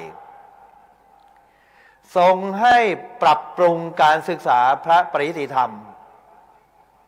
จากสมัยกรุงศรีอยุธยาซึ่งแบ่งเป็น3ชั้นบาเรียนตรีบาเรียนโทบาเรียนเอกปรับเป็น9ชั้นอย่างสมัยปัจจุบันตั้งแต่ปริญญา1 2 3จนถึงปริญญา9ประโยคนั่นสมัยรัชกาลที่2ถึงสมัยรัชกาลที่5พระบาทสมเด็จพระจุลจอมเกล้าเจ้าอยู่หัวทรงให้ย้ายโรงเรียนสอนพระปริยธรรมแผนกบาลีที่จัดตามศาลาลายวัดพระแก้วหรือวัดพระศรีรัตนศาสดารามไปตั้งภายในวัดมหาธาตุยุวราชรังสฤษฎ์แห่งหนึ่งที่วัดบวรนิเวศวิหารอีกแห่งหนึ่งที่ตั้งณวัดมหาธาตุทรงตั้งชื่อว่ามหาธาตุวิทยาลัยในปี 2430 ต่อมาในปี 2436 รัชกาลที่ 5 ทรงให้ชำระพระไตรปิฎกและปริวัติพระไตรปิฎกจากอักษรขอมในใบลานเป็นอักษรไทยพิมพ์เป็นหนังสือครั้งแรกในโลกจบ39 เล่ม 1,000 ชุดส่งไปทั่วโลกอีก3 ปีถัดมาทรงเปลี่ยนชื่อมหาธาตุวิทยาลัยเป็นมหาจุฬาลงกรณราชวิทยาลัยมีพระราชปณิธานที่จะให้มหาจุฬาลงกรณราชวิทยาลัยเป็นสถานศึกษาพระไตรปิฎกและวิชาชั้นสูงพระไตรปิฎกที่ทรงให้พิมพ์ในปี 2436 นั่นเองสมเด็จกรมพระยาดำรงราชานุภาพผู้รับสนองพระราชปณิธานบิดาแห่งพระบิดาแห่งประวัติศาสตร์สมเด็จกรมพระยาดำรงราชานุภาพนิพนธ์ไว้ว่าวัตถุประสงค์ที่รัชกาลที่ 5ทรงอุปถัมภ์การศึกษาพระปริยธรรมดังกล่าวมามี3 ประการ 1. เพื่อเป็นการสืบต่ออายุพระพุทธศาสนาเพราะเมื่อศึกษาพระไตรปิฎกโดยตรงย่อมรักษาพระศาสนาไว้ได้ไม่ทำให้คำสอนของพระพุทธเจ้าถูกบิดเบือนหรือผิดเพี้ยนเพราะรักษาพระไตรปิฎกเอาไว้การศึกษาพระปริยธรรมหมายถึงการศึกษาคำสอนของพระพุทธเจ้าตามที่ปรากฏในพระไตรปิฎกวัตถุประสงค์ข้อที่ 2เพื่อเผยแผ่ศาสตร์พระพุทธศาสนาแก่ประชาชนเมื่อพระศึกษาพระไตรปิฎกแล้วต้องนำมาเทศมาสอนประชาชนวัตถุประสงค์ข้อที่ 3เพื่อสอนศีลธรรมแก่เด็กและเยาวชนเพราะสมัยรัชกาลที่ 5โรงเรียนตั้งอยู่ในวัดพระต้องสอนหนังสือและสอนศีลธรรมแก่เด็กและเยาวชนในสมัยรัชกาลที่ 9วัตถุประสงค์ข้อที่ 1ชัดเจนเมื่อทรงพระราชทานอุปถัมภ์ผ่านโครงการทุนเล่าเรียนหลวงสำหรับพระสงฆ์ไทยแก่มหาวิทยาลัยสงฆ์ทั้ง2 แห่งและแก่ผู้ศึกษาปริญญาธรรมตั้งแต่ชั้น6 ประโยคถึง9 ประโยคมาถึงรัชกาลปัจจุบันก็ทรงสืบสานรักษาพระราชปณิธานของรัชกาลที่ 5ของรัชกาลที่ 9แต่ทรงต่อยอดไปถึงเรื่องของการเผยแผ่นั่นก็คือในสมัยรัชกาลปัจจุบันโครงการทุนเล่าเรียนหลวงสำหรับพระสงฆ์ไทยได้อุปถัมภ์การฝึกอบรมพระนักเทศทุนเล่าเรียนหลวงที่วัดประยุรวงศาวาสอุปถัมภ์โครงการพัฒนาวิปัสสนาจารย์ที่มหาวิทยาลัยมหาจุฬาลงกรณราชวิทยาลัยวิทยาเขตบาลีศึกษาพุทธโคตอุปถัมภ์การเผยแผ่พระศาสนาบนพื้นที่สูงคือโครงการพระธรรมจาริกผ่านวัดเบญจมบพิตรในส่วนสำนักวัดประยุรวงศาวาสเมื่อได้รับการสนับสนุนให้เปิดการอบรมพระนักเทศทุนเล่าเรียนหลวงก็ได้รับสมัครพระทั่วประเทศไปรับการอบรม15 วันรวดไม่ให้ไปไหนเลยอยู่ที่วัด3 รุ่นมาแล้ว210 กว่ารูปหลักสูตรที่เราอบรมนั้นมีเป้าหมายคือสืบสารลีลาเทศนาสาลิกาป้อนเหยื่อซึ่งเป็นลีลาของสำนักวัดประยุรวงศาวาสมาตั้งแต่สมัยรัชกาลที่ 3จนถึงปัจจุบันสาลิกาป้อนเหยื่อคือการผสมผสานการเทศการสอนตามพระไตรปิฎกแต่ไม่น่าเบื่อเพราะ ผสมผสานกับการเทศอธิบายโดยปฏิภาณอาตมาได้เขียนบทกลอนอธิบายเทศนาลีลาสาลิกาป้อนเหยื่อให้จำง่ายไว้ว่าเทศนาลีลาไม่น่าเบื่อสาลิกาป้อนเหยื่อทำ5 อย่างผู้ฟังคือจุดเด่นเป็นศูนย์กลางยึดแนวทางพุทธเทศนามีนิทานสาธกยกภาษิตแถมวิจิตรอลังการด้านภาษาอ้างคำคมปวงปราดศาสดาสาลิกาป้อนเหยื่อเพื่อปวงชนแม่นกสาลิกาเวลาป้อนเหยื่อแก่ลูกนกจะดูปากของลูกนกว่าใหญ่ว่าเล็กขนาดไหนทำคำอาหารให้เหมาะกับปากลูกนกฉันใดผู้เทศก็ต้องดูกลุ่มเป้าหมายว่าเขามีระดับไหนการศึกษาอย่างไรนำธรรมะมาปรับให้เหมาะกับผู้ฟังและยึดแนวทางพุทธเทศนาคือต้องมีที่ไปในพระไตรปิฎกมีนิทานสาธกมีภาษิตอะไรต่างๆคำคมแม้กระทั่งภาษาดังนี้เราฝึกกันแก่นักเทศทุนเล่าเรียนหลวงตามโครงการนี้เมื่อสำเร็จแล้วทางโครงการทุนเล่าเรียนหลวงบอกว่าใช้ได้หรือเปล่าท่านลองให้มาขึ้นธรรมเทศสักหน่อยเทศนาธรรม4 ภาคเฉลิมพระเกียรติทดลองแล้วที่ขอนแก่นสอบผ่านก็เลยมีครั้งที่2ถ้าครั้งนี้สอบผ่านก็คงมีครั้งที่3ที่หนใต้และครั้งที่4ที่หนกลางแต่ว่าหนักใจเพราะว่าครั้งนี้นี่พักพร้อมกันเหลือเกินก็ลองคิดต่อไปว่าครั้งต่อไปนี่จะทำกันอย่างไรในให้เกิดความพรักพร้อมอย่างนี้บัดนี้เวทีพร้อมแล้วสำหรับผู้แสดงพระธรรมเทศนา3 รูปที่ผ่านการฝึกอบรมทุนเล่าเรียนหลวง2 รูปในภาคเช้าภาคบ่ายอีก1 รูปโดยการเทศปุจฉาวิสัชนาผู้ถามคือท่านเจ้าคุณพระเทพวชิระวาทีอาจารย์ประจำหลักสูตรวิชาการเทศนาวัดประยุรวงศาวาสฉะนั้นเมื่อเวทีพร้อมแล้วนักเทศพร้อมแล้วก็ขอพวกเราได้เข้าสู่รายการเทศนาธรรม4 ภาคตั้งจิตตั้งใจฟังพระธรรมเทศนาที่ทั้ง4 รูปจะช่วยกันประคับประคองฉลองศรัทธาต่อไปเพื่อให้ได้ธรรมมัสวนามัยบุญอันเกิดจากการฟังธรรมซึ่งพระพุทธเจ้าตรัสว่าสัพพทานังธรรมทานังชินาติ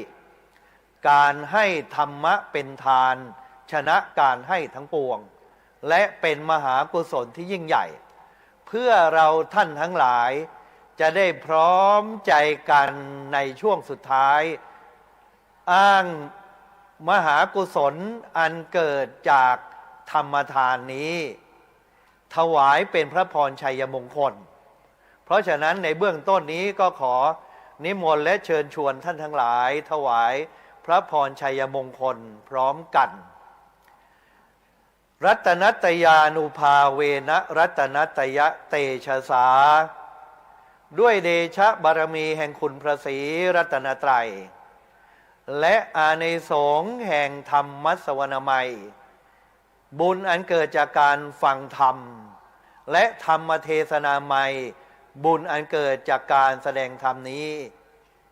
จงมารวมกันเป็นตบะเป็นเดชะเป็นพลวะปัจจัยถวายเป็นพระพรชัยมงคล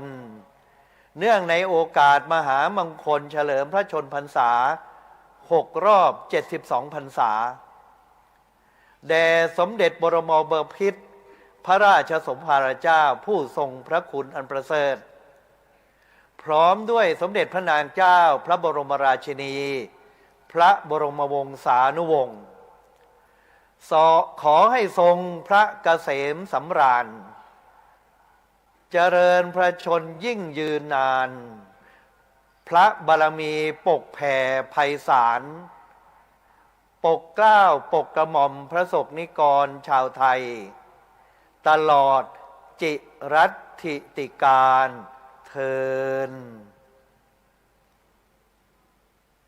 ขอศรัทธาสาธุชนถวายสาธุการดังๆ3 ครั้งครับสาธุสาธุสาธุอนุโมทามินี่คือตำนานสาริกาป้อนเหยื่อนะครับพระเดชพระคุณพระพรหมบัณฑิตได้ประทานนโยบายการเผยแผ่ไว้5 ประการประการที่1ตกปลานอกบ้านประการที่2ประสาน10 ทิศประการที่3ให้ผูกมิตรทั่วล่าประการที่4บริหารปัญญาและสุดท้ายนี่คือสาริกาป้อนเหยื่อดังกวีคำคมศรัทธาญาติโยมลุกขึ้นยืนครับถวายเกียรติตามที่พระสงฆ์ได้น้อมถวายแด่พระเดชพระคุณในขณะนี้นะครับพระเดชพระคุณพระพรหมบัณฑิตนั้นถือว่าเป็นหนึ่งในพระมหาเถระ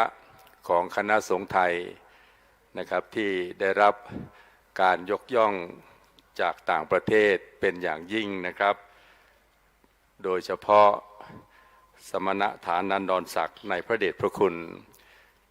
ที่ประเทศเมียนมาได้น้อมถวายเรียนเชิญทุกท่านนั่งลงนะครับทั้งเครื่องราชอิสริยาภรณ์ต่างประเทศก็คือเมื่อปีพุทธศักราช 2560 ประเทศกัมพูชาได้น้อมถวายเครื่องราชอิสริยาภรณ์สหไมตรีชั้นมหาสิริวัฒน์นะครับด้านสมณศักดิ์ต่างประเทศปีพุทธศักราช 2551 ประเทศเมียนมาก็ถวายสมณศักดิ์ที่อัคคมหาสัทธรรมโชติกะทัชชะนะครับอัคคมหาสัทธรรมโชติกะทัชชะและต่อมาปีพุทธศักราช 2559 ประเทศเมียนมาก็ถวายสมณศักดิ์ที่อัครมหาบัณฑิตนะครับในส่วนของที่ทรงพระกรุณาโปรดพระราชทานแต่งตั้งเป็นราชบัณฑิตกิตติมศักดิ์ประเภทวิชาปรัชญาสาขาวิชาอักขวิทยานะครับพระบาทสมเด็จพระบรมชนกาธิเบศรมหาภูมิพลอดุลยเดชมหาราชบรมนาถบพิตรผู้ทรงพระคุณอันประเสริฐรัชกาลที่ 9ได้ทรงพระกรุณาโปรดพระราชทานแต่งตั้งพระเดชพระคุณเป็นราชบัณฑิตกิตติมศักดิ์เมื่อวันที่ 11 มีนาคม พุทธศักราช 2552 สาริกาป้อนเหยื่อตำรับวัดประยุรวงศาวาสอยากเป็นนักเทศให้ไปอยู่ที่วัดประยูรเนี่ยนะครับมีอยู่มากมายโลกนี้คือโรงละครปวงนิกรเราท่านเกิดมาต่างร่ายรำทำทีทำท่าตามลีลาแห่งบทละครบางครั้งเราก็เศร้าบางคราวเราก็สุขบางทีเราก็ทุกข์หัวอกสะท้อนมีร้างมีรักมีจากมีจรพอจบละครชีวิตก็ลาอันวรรคตอนละครชีวิตเป็นสิ่งน่าคิดนะท่านเจ้าขากว่าฉากจะปิดชีวิตชราเราต้องทรมานอย่างสุดประมาณอย่างนี้เป็นต้นแล้วก็อีกหลากหลายนะครับนี่คือตำนานสาริกาป้อนเหยื่อหลวงตาแพรเยี่ยมไม้พระครูพิสารธรรมโกศลอดีตผู้ช่วยเจ้าวาดวัดประยุรวงศาวาสในนิพนธ์ไว้นะครับกำหนดการต่อไปจะเป็นกำหนดการที่เราท่านทั้งหลายจะได้น้อมสดับรับฟังพระธรรมเทศนากันที่1นะครับดังที่พระเดชพระคุณเจ้าพระคุณพระพรหมบัณฑิตได้ประทานไว้การที่1จะแสดงโดยท่านพระมหาภูวนาถอรุณเมธีนะครับพระมหาภูวนาถอรุณเมธีพระนักเทศทุนเล่าเรียนหลวงรุ่นที่1นะครับซึ่งได้ผ่านกระบวนการฝึกมาอย่างช่ำชองและเป็นที่ปรากฏเรื่องลือจนกระทั่งบัดนี้ได้มีโอกาสมาถวายพระธรรมเทศนาและแสดงพระธรรมเทศนาท่ามกลางมหาสมาคมในวันนี้วัดประยุรวงศาวาสถือหลักการฝึกก่อนจะลุกต้องผ่านซึ่งการล้มก่อนจะคมต้องผ่านซึ่งการทื่อก่อนจะเก่งต้องผ่านการฝึกปรือก่อนมีชื่อจึงต้องผ่านการฝึกตนดังนั้นโครงการทูลเล่าเรียนหลวงสำหรับพระสงฆ์ไทยหัวใจของโครงการนี้อยู่ที่3ให้นะครับ ให้ที่หนึ่งก็คือให้ทุนทรงพระกรุณาโปรดพระราชทานทุนโครงการเล่าเรียนหลวงสำหรับพระสงฆ์ไทยให้ที่สองก็คือให้ทานหมายถึงให้ธรรมทานนะครับเป็นการให้ที่ยิ่งใหญ่และก็ใหญ่ยิ่งที่สุดและให้ที่สามนี่แหละครับก็คือให้ธรรมะดังที่พระเดชพระคุณพระพรหมบัณฑิตได้ลิขิตเอาไว้ในอัคคมหาทานกับโครงการทุนเล่าเรียนหลวงสำหรับพระสงฆ์ไทยนะครับซึ่งเป็นธรรมกถาเนื่องในวันเฉลิมพระชนมพรรษา 28 กรกฎาคมเมื่อปีพุทธศักราช 2565 ณ ทำเนียบองคมนตรีหนังสืออัคคมหาทานในขณะนี้ก็น้อมนำมาถวายแด่เจ้าคณะประสังฆาธิการพระสงฆ์ทั้งนั้นในวันนี้ด้วยนะครับจากนี้ไปขอเรียนเชิญท่านผู้ว่าราชการจังหวัดเชียงใหม่ได้ขึ้นถวายพัดรองแด่พระสงฆ์ผู้แสดงพระธรรมเทศนารูปที่หนึ่งคือท่านพระมหาภูวนาถอรุณเมธีซึ่ง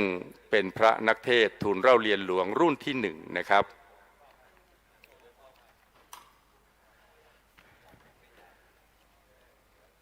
พี่น้องศรัทธาสาธุชนท่านผู้ทรงเกียรติทุกท่านกรุณาทราบนะครับพิธีการอย่างนี้เป็นพิธีที่แสดงถึงความจงรักภักดีสามัคคีธรรมล้ำเลิศก่อให้เกิดพลังนะครับเป็นพลังที่ยิ่งใหญ่เพื่อน้อมเกล้าน้อมกระหม่อมถวายพระพรชัยมงคลแด่พระองค์ท่าน72พระชนมวาลพระผ่านฟ้า72พรรษามหาสมัย72พระทรงธรรมอนามภัย72ทรงสดใสในโลกา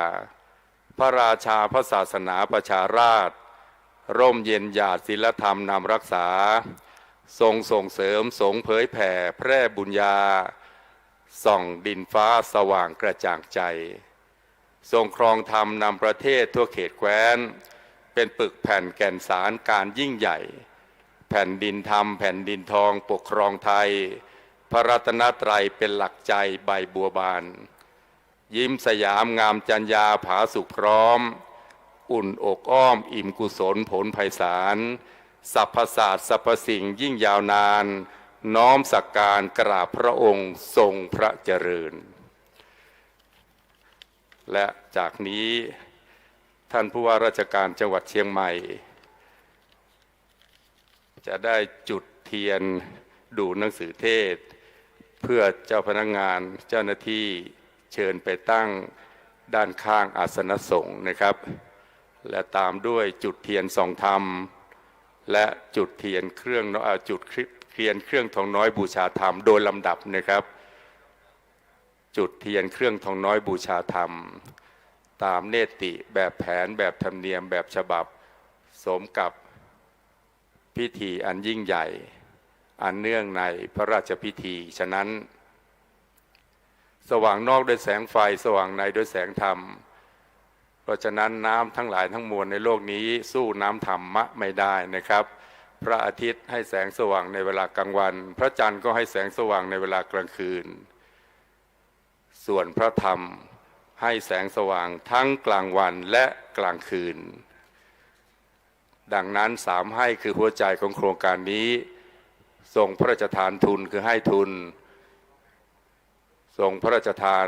ทานก็คือการที่ทรงพระราชทานทั้งหลายทั้งมวลนะครับมีสถานในร่มพระราชบารมีและทรงพระราชทานธรรมะก็คือการแสดงธรรม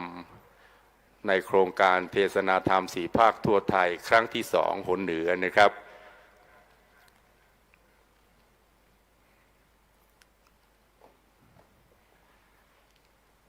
จากนี้ไปกราบเรียนเชิญศรัทธาสาธุชนผู้เป็นประสบนิกรในพระองค์ทุกท่านตั้งกายให้ตรงดำรงสติให้มั่นบุญฟังนั้นเข้าทางหูบุญดูเข้าทางตาบุญภาวนาเข้าทางลมหายใจบุญกราบบุญไหว้เข้าทางฝ่ามือนี่คือช่องทางที่เราจะได้บุญเรียนเชิญทุกท่านน้อมสดับรับฟังพระธรรมเทศนาด้วยความเคารพ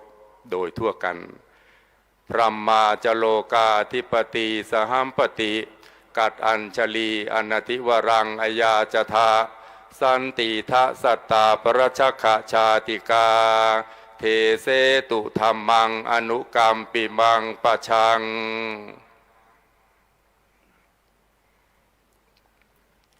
นะโมตัสสะภะคะวะโต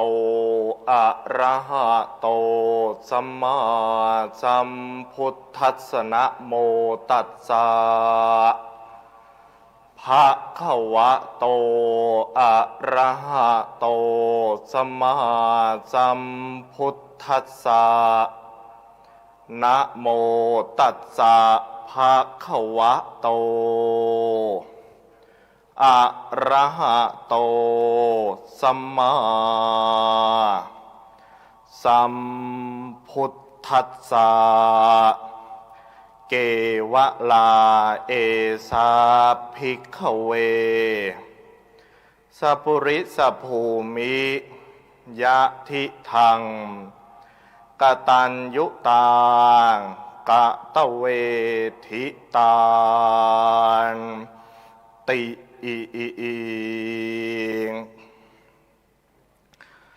ณบัดนี้จะได้รับประทานวิสัชนาพระธรรมเทศนาในสัพพุริสภูมิกถาว่าด้วยเรื่องภูมิของคนดีปรารภมงคลดิธีวันเฉลิมพระชนมพรรษาพระบาทสมเด็จพระวชิรเกล้าเจ้าอยู่หัวผู้ทรงพระคุณอันประเสริฐผู้ทรงล้ำเลิศด้วยพระบุญญาบารมีเป็นประดุจฉัตรปกป้องเกษีของพระสกนิกรชาวไทยพระองค์ทรงเจริญพระชนมพรรษาครบ6 รอบ72 พรรษาในวันที่28 กรกฎาคมพุทธศักราช 2567 นี้เป็นสุภาวะระดิษฐีอันเป็นมงคลที่สำคัญของปวงชนชาวไทยจักได้พร้อมใจกันร่วมใจกันแสดงความจงรักภักดีโดยจัดให้มีกิจกรรมต่างๆอย่างหลากหลายเป็นการถวายพระพรชัยมงคลด้วยความสำนึกในพระมหากรุณาธิคุณเทิดทูนพระบารมีที่ทรงมีต่อประเทศชาติพระศาสนาและพระสกนิกรปวงชนชาวไทยกิจกรรมการแสดงพระธรรมเทศนา4 ภูมิภาคเฉลิมพระเกียรตินี้ก็เป็นกิจกรรมเป็นมหกรรมสำคัญอีกกิจกรรมหนึ่งซึ่งจัดขึ้นเพื่อเฉลิมพระเกียรติสมเด็จบรมบพิตรพระราชสมภารพระองค์ผู้ทรงพระคุณอันประเสริฐ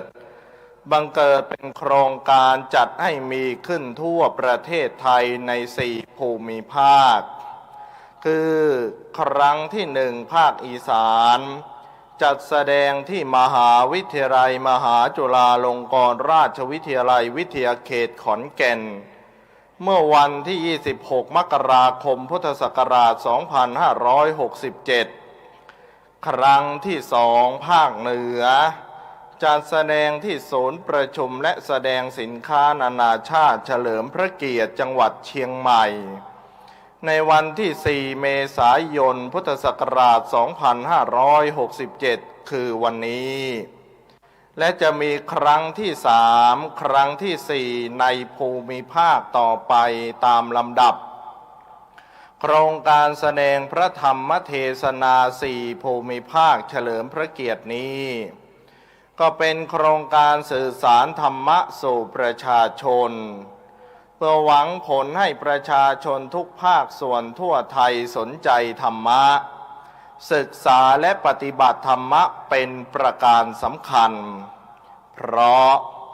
ถ้าคนเรามีคุณธรรมประจำใจรู้จักใช้ธรรมะเป็นที่พึ่งชีวิตจึงจะมีความปลอดภัยอยู่ได้อย่างมีความสุขเหมือนคนมียาดีและรู้จักวิธีใช้ยา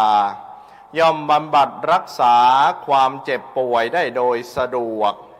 ส่วนคนที่มีความทุกข์ก็เพราะขาดธรรมะเป็นหลักใจฉะนั้นธรรมะจึงเป็นเครื่องป้องกันชีวิตไม่ให้ผิดพลาดในทุกกรณีมีสติเป็นคุณธรรมคอยปกป้องคุ้มครองรักษาดังคำกวีที่ว่าสติมาปัญญาเกิดสติเตลิดจะเกิดปัญหาและอีกบทหนึ่งที่ว่าทำเท่านั้นกันคนให้พ้นผิดทำเท่านั้นกันจิตไม่ให้เขวทำเท่านั้นกันโลกไม่ให้เซ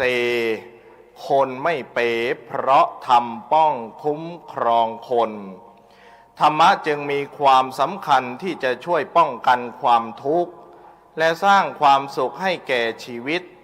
ชนิดที่ขาดไม่ได้เหมือนลมหายใจที่ชีวิตทั่วไปขาดไม่ได้ฉะนั้นโครงการแสดงพระธรรมเทศนา4 ภาคเฉลิมพระเกียรตินี้จึงมีจุดประสงค์จำนงหมายเพื่อกระจายธรรมะสู่ประชาชนทุกตำบลทุกหมู่บ้าน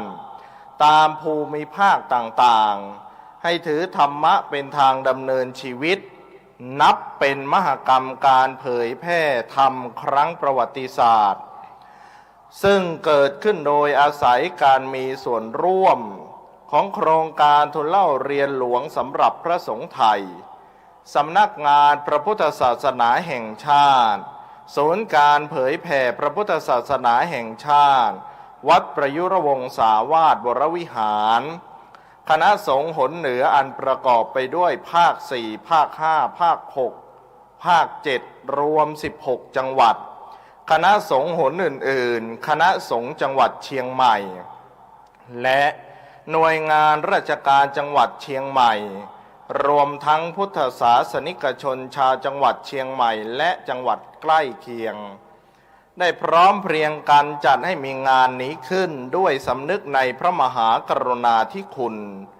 ของสมเด็จบรมบพิตรพระราชสมภารเจ้าผู้ทรงพระคุณอันประเสริฐที่ทรงมีต่อประเทศชาติพระศาสนาและประชาชนดังปรากฏในประถมบรมราชโองการว่าเราจะสืบสารรักษาและต่อยอดและครองแผ่นดินโดยธรรมเพื่อประโยชน์สุขแห่งอาณาราษฎรตลอดไปจึงขอเชิญชวนท่านสาธุชนผู้เป็นบัณฑิตผู้มีจิตเป็นกุศลซึ่งน้อมนำตนมาสู่ธรรมสภาแห่งนี้เตรียมอกเตรียมใจให้ดีเพื่อสดับรับฟังพระธรรมเทศนาเสริมสร้างปัญญาบารมีประดับตนให้น้ำแห่งธรรมะส่งผลชำระใจกำจัดคราบใครให้จิตไร้ราคี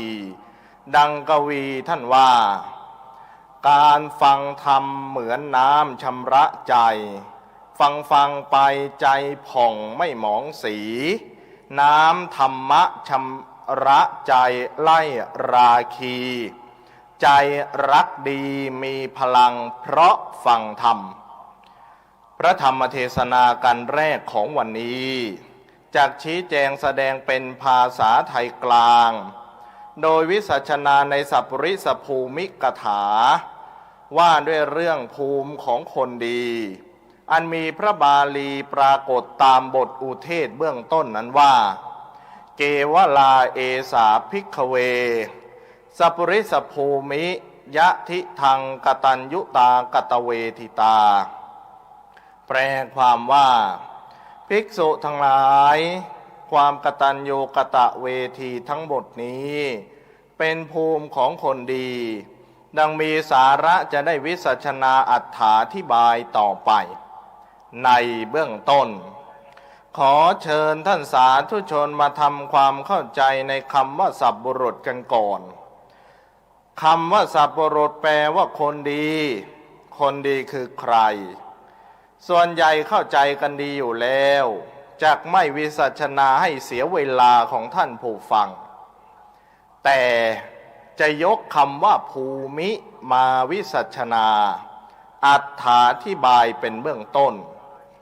เพราะเป็นคำที่สาธุชนไม่คุ้นหูมีคุณธรรมบรรจุอยู่ในคำนี้หลายชั้นถามว่าภูมิแปลว่าอะไรตอบว่าภูมิแปลว่าชั้นก็ได้แปลว่าพื้นก็ได้แปลว่าแผ่นดินก็ได้แต่หมายถึงชั้นทางใจพื้นทางใจและแผ่นดินทางใจถามว่าอะไรเป็นชั้นเป็นพื้นเป็นแผ่นดินของคนดีตอบว่าความกตัญญูกตเวทีองค์สมเด็จพระชินสีห์ตรัสไว้ว่าเป็นชั้นเป็นพื้นเป็นแผ่นดินของคนดีเพราะถ้าไม่มีความกตัญญูกตเวทียังเป็นคนดีไม่ได้มีธรรมภาษิตรับรองไว้ว่านิมิตตังสาธุโรปานังกตัญญูกตเวทิตาแปลว่าความกตัญญูกตเวทีเป็นเครื่องหมายของคนดีเพื่อให้เข้าใจในคำว่ากตัญญูรู้คุณและการตอบแทนคุณได้แจ้งชัดจึงขอวิสัชนาคำว่ากตัญญูตาและกตเวทิตาในบทพระบาลีเบื้องต้นนั้นให้ทราบทั่วกันก่อน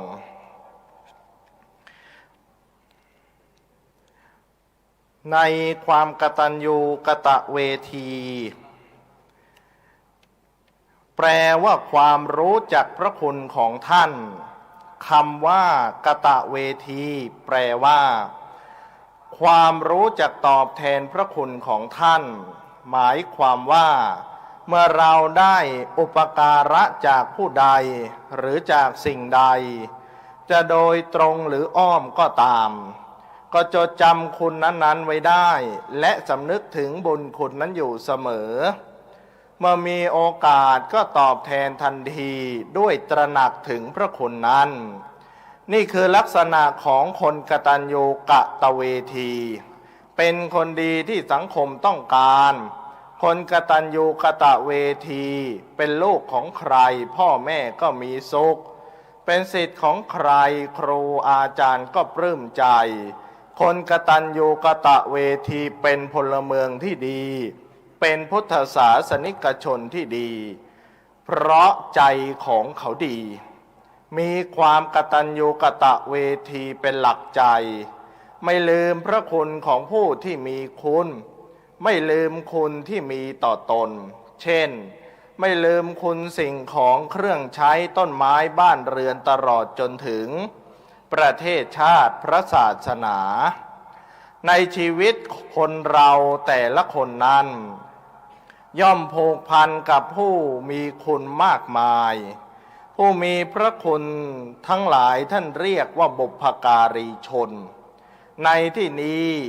จัดแสดงชี้แจงเพียง4ประเภทคือ1บิดามารดา2ครูบาอาจารย์3พระมหากษัตริย์4พระพุทธเจ้าประเภทที่1บิดามารดาหรือพ่อแม่ผู้มีวิจารณญาณย่อมรู้อยู่เต็มอกว่าท่านมีพระคุณอย่างไรท่านรักบุตรธิดาอย่างไรมีความเสียสละอย่างไรยามกินพ่อแม่คอยป้อนยามนอนพ่อแม่คอยกล่อมมูดครูดพ่อแม่ไม่เคยรังเกียจมีความเสียสละเมื่อมีอันตรายเกิดขึ้นแก่บุตรธิดาก็สามารถเสียสละได้แม้กระทั่งชีวิตภารกิจของพ่อแม่ที่แลเห็นได้โดยทั่วไปก็ได้แก่ห้ามมิให้ลูกทำชั่วให้ลูกของตัวตั้งอยู่ในความดีมีการศึกษาช่วยหาคู่ครองมอบกองมรดกให้ในสมัยที่สมควร บุตรธิดาผู้กตัญญูรู้คุณควรตอบแทนคุณท่านด้วยตระหนักถึงพระคุณนั้นตามธรรมวิธี5ประการคือเลี้ยงดูพ่อแม่ช่วยดูแลกิจการบริหารวงศาพัฒนาตนให้ดีทำพรีเมื่อพ่อแม่ล่วงลับไปดังพญาช้างยอดกตัญญูเลี้ยงดูแม่ชราตาบอดเป็นตัวอย่างว่าในอดีตการมีพญาช้างยอดกตัญญูตัวหนึ่งเลี้ยงดูแม่ตาบอดอยู่ในป่าต่อมาถูกพรานป่าจับไปถวายพระราชาเมื่อพญาช้างถูกขังอยู่ในวังรู้สึกกังวลถึงแม่ตาบอดว่าอาจจะอดตายเพราะไม่มีผู้ดูแลพญาช้างทุกข์ใจยืนร้องไห้จนพ่ายผอมไม่ยอมกินอาหารแต่ประการใดพระราชาเสด็จมาทอดพระเนตรเห็นเหตุการณ์จึงตรัสถามนายควานช้างเมื่อทรงทราบเรื่องราวของช้างโดยละเอียดว่าเป็นพญาช้างกตัญญูผู้เลี้ยงดูแม่พระองค์จึงทรงเลื่อมใสในพญาช้างกตัญญูแล้วรับสั่งให้นำพญาช้างไปปล่อยณป่าดังเดิมพญาช้างได้กลับไปอยู่กับแม่สมดังใจต้องการเรื่องนี้ชี้ให้เห็นว่าความกตัญญูรู้คุณเป็นบุญใหญ่ทำให้ชีวิตพ้นภัยได้อย่างปาฏิหาริย์ดังคำที่กล่าวว่า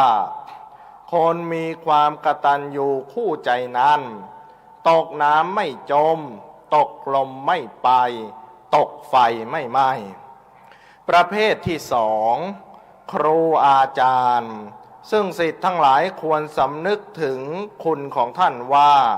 ครูอาจารย์เป็นผู้เสียสละกระทำคุณประโยชน์แก่ศิษย์ด้วยจิตเมตตาอย่างน้อย5ประการคือแนะนำศิษย์ให้เว้นชั่วให้ศิษย์ของตัวทำแต่ความดีไม่ตระหนี่วิชาให้ความเมตตาแก่ศิษย์ป้องกันชีวิตให้ศิษย์ปลอดภัยในทิศทั้งหลายศิษย์ที่ดีมีความกตัญญูเขาไม่ลืมครูบาอาจารย์อย่างพุทธศาสนิกชนในสังคมไทยไม่ลืมพระคุณของพระสิริมังคลาจารย์แห่งวัดสวนขวัญจังหวัดเชียงใหม่พระรจนามังคลัตถทีปณีในปัจจุบันนี้นำมาเป็นแบบการเรียนการสอบไล่พระปริติธรรมสนามหลวงแผนกบาลีเป็นอาทิปัจจุบันแม้ท่านจะมรณภาพล่วงไปได้467 ปีแล้วแต่ปัจฉิมชนผู้เป็นศิษยานุศิษย์เป็นนักศึกษาที่เกิดมาในภายหลังก็ยังรู้ถึงพระคุณของท่านและตอบแทนพระคุณท่านตามธรรมวิธีศิษย์ที่ดี5ประการคือการคำนบนอบน้อมการเฝ้าคอยรับใช้การไม่ดื้อด้านให้การอุปถากด้วยความภาคเพียรและตั้งใจเรียนด้วยความเคารพศิษย์ที่เคารพนอบนบเชิดชูครูอาจารย์เช่นนี้ชื่อว่าเป็นศิษย์ที่ดีจะมีปกติกราบไหว้ครูบาอาจารย์ของตนอยู่เป็นนิดดังภาษิตที่ว่าแม้นสูงเด่นเช่นฟ้านภาอากาศไม่ประมาทหมิ่นครูผู้สั่งสอนศิษย์ลืมครูอยู่ได้ไม่ถาวรก่อนหลับนอนสอนใจกราบไหว้ครูประเภทที่3คือพระมหากษัตริย์ทรงเป็นพระประมุขของชาติทรงหาโอกาสบำเพ็ญพระราชกรณียกิจพิชิตทุกข์บำรุงสุขแก่ปวงประชาอาณาราษฎรด้วยพระมหากรุณาที่คุณอย่างไม่หยุดหย่อนสมควรอย่างยิ่งที่ประสบนิกรปวงชนชาวไทยควรตระหนักสำนึกรู้อยู่แก่ใจให้แจ่มแจ้งว่าแต่โบราณกาลมาประเทศไทยของเราทรงมีพระมหากษัตริย์เป็นพระประมุขเป็นศูนย์รวมจิตใจของไทยทั้งชาติสมดังพระบาลีที่ปรากฏในพระไตรปิฎกความว่าราชามุขขังมนุษย์สานังแปลว่า พระราชาทรงเป็นพระประมุขของมนุษยชนทั้งหลายทรงเป็นหน้าตาเป็นสง่าราศี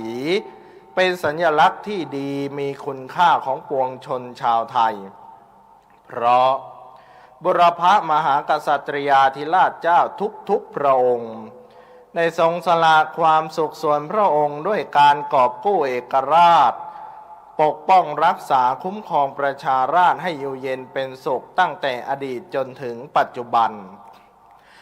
ในรัชกาลปัจจุบันมีพระบาทสมเด็จพระประเมนทรรามาธิบดีศรีสินมหาวชิราลงกรณ์พระวชิรเกล้าเจ้าอยู่หัวผู้ทรงพระคุณอันประเสริฐได้ทรงเจริญรอยตามพระยุคลบาทสมเด็จพระบรมชนากาธิเบศรมหาภูมิพลอดุลยเดชมหาราชบรมนาถบพิตรที่พระองค์เคยทรงบำเพ็ญมาแม้นพระองค์ทรงบำเพ็ญพระราชกรณียกิจต่างๆชนิดปิดทองหลังพระดังบทพระนิพนธ์ที่ว่าจะยอมตายหมายให้เกียรติดำรงจะปิดทองหลังองค์พระปฏิมาทรงบำเพ็ญธรรมจริยาให้เป็นไปตามหลักธรรมราชา5ประการคือถือธรรมเป็นใหญ่ในการปกครองปกป้องคุ้มครองให้เกิดความปลอดภัยทรงแก้ไขปัญหาประชาชนทรงบำบัดความขัดสนให้ประชาราษฎร์และทรงปรึกษาท่านที่เปลืองปราชญ์ฉลาดในการประกอบการเพื่อให้งานน้อยใหญ่พัฒนาไปตามพระราชประสงค์โดยมีองคมนตรีและมีคณะรัฐบาลร่วมรับผิดชอบโครงการในพระราชดำริทั้งนี้โดยมีพระราชประสงค์จะทรงบำบัดทุกข์บำรุงสุขแก่อาณาประชาราษฎร์ทุกหมู่เหล่าเมื่ออาณาประชาราษฎร์ทราบเช่นนี้จึงควรจงรักภักดีตอบแทนพระมหากรุณาธิคุณในพระองค์ตามธรรมวิธี4ประการคือมีความจงรักภักดีมีความเคารพต่อกฎหมายบ้านเมืองตั้งใจทำเรื่องที่มีคุณค่าและตั้งใจพัฒนาตนให้เป็นพลเมืองดีประการที่4พระพุทธเจ้ารวมถึงพระธรรมและพระสงฆ์ชื่อว่ามีอุปการะคุณหนุนชีวิตของชาวโลกไม่ให้ตกต่ำไม่ให้ทำชั่วไม่ให้ปล่อยตัวให้เหินห่างจากความดีให้มีสติเตือนตนสนใจทำความดีเป็นชีวิตดังภาษิตที่ว่าเกิดเป็นคนอย่าให้จนความดีเกิดมาทั้งทีต้องมีดีติดตนสมเด็จพระผู้มีพระภาคเจ้าได้ทรงพระนามว่าอนุตตรบุคคลคือเป็นบุคคลชั้นดีเป็นสารถีผู้ฝึกคนชั้นยอดเพราะประกอบด้วยพระคุณ3ประการคือพระปัญญาคุณทรงมีพระปัญญาสามารถตรัสรู้ได้ด้วยพระองค์เองพระบริสุทธิ์ที่คุณมีพระทัยสะอาดปราศจากกิเลสทุกชนิดพระมหากรุณาธิคุณทรงมีน้ำพระทัยกรุณาเอ็นดูต่อสรรพสัตว์ไม่จำกัดขอบเขตน้ำพระทัยกว้างใหญ่ไพศาลดุจห้วงมหันนบด้วยเหตุนี้พระองค์จึงทรงบำเพ็ญจริยาทำหน้าที่เป็นนาถะของชาวโลกตลอด45พรรษาพาเวนยสัตว์ให้ตรัสรู้ตามให้ข้ามพ้นวัฏสงสารอันยาวไกลไปถึงพระนิพพานมาพุทธศาสนิกชนผู้มีจิตเป็นกุศลได้สำนึกถึงอุปการะคุณของพระรัตนตรัยเกิดบุญใจขึ้นเช่นนี้ควรกตัญญูกตเวทีตอบแทนคุณพระรัตนตรัยด้วยการทำหน้าที่พุทธบริษัทที่ดีอันมีความปรากฏในพหุปการกถาเทศนาว่าการปฏิบัติหน้าที่ของชาวพุทธมี4ประการที่พระพุทธเจ้าตรัสไว้ในมหาปรินิพพานสูตรได้แก่ประการที่1พหูสูตรคือศึกษาธรรมจนแตกฉานประการที่2อนุธรรมจารีปฏิบัติธรรมตามที่ได้ศึกษานั้น ประการที่สามธรรมเทศนาแสดงธรรมและเผย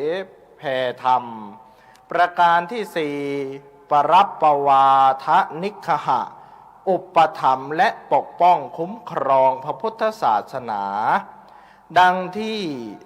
สมเด็จบรมบพิตรพระราชสมภารเจ้าพระบาทสมเด็จพระวชิรเกล้าเจ้าอยู่หัวผู้ทรงพระคุณอันประเสริฐที่ดำรงพระองค์อยู่ในหน้าที่ของชาวพุทธที่พระบรมศาสดาทรงแสดงไว้4ประการคือ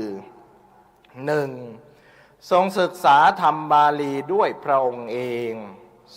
2. ทรงลงปฏิบัติธรรมด้วยพระองค์เอง 3. ทรงมีพระราโชบายให้เผยแผ่พระพุทธศาสนาโดยพระราชทานธรรมนาวาวังหลักปฏิบัติเพื่อความพ้นทุกข์ปลุกความเป็นชาวพุทธให้ตื่นรู้สู้กับกิเลสนิทราปรับมาใช้ในชีวิตประจำวันว่าควรระลึกถึงพระรัตนตรัยว่าเป็นที่พึ่งอันประเสริฐอันเริ่มต้นด้วยพุทโธเมนาโถพระพุทธเจ้าเป็นที่พึ่งอันประเสริฐของข้าพเจ้าธัมโมเมนาโถพระธรรมเป็นที่พึ่งอันประเสริฐของข้าพเจ้าสังโฆเมนาโถพระสงฆ์เป็นที่พึ่งอันประเสริฐของข้าพเจ้าทักอารมณ์นี่คืออารมณ์กำลังปรุงแต่งจิตกำลังถูกอารมณ์ปรุงแต่งเป็นต้น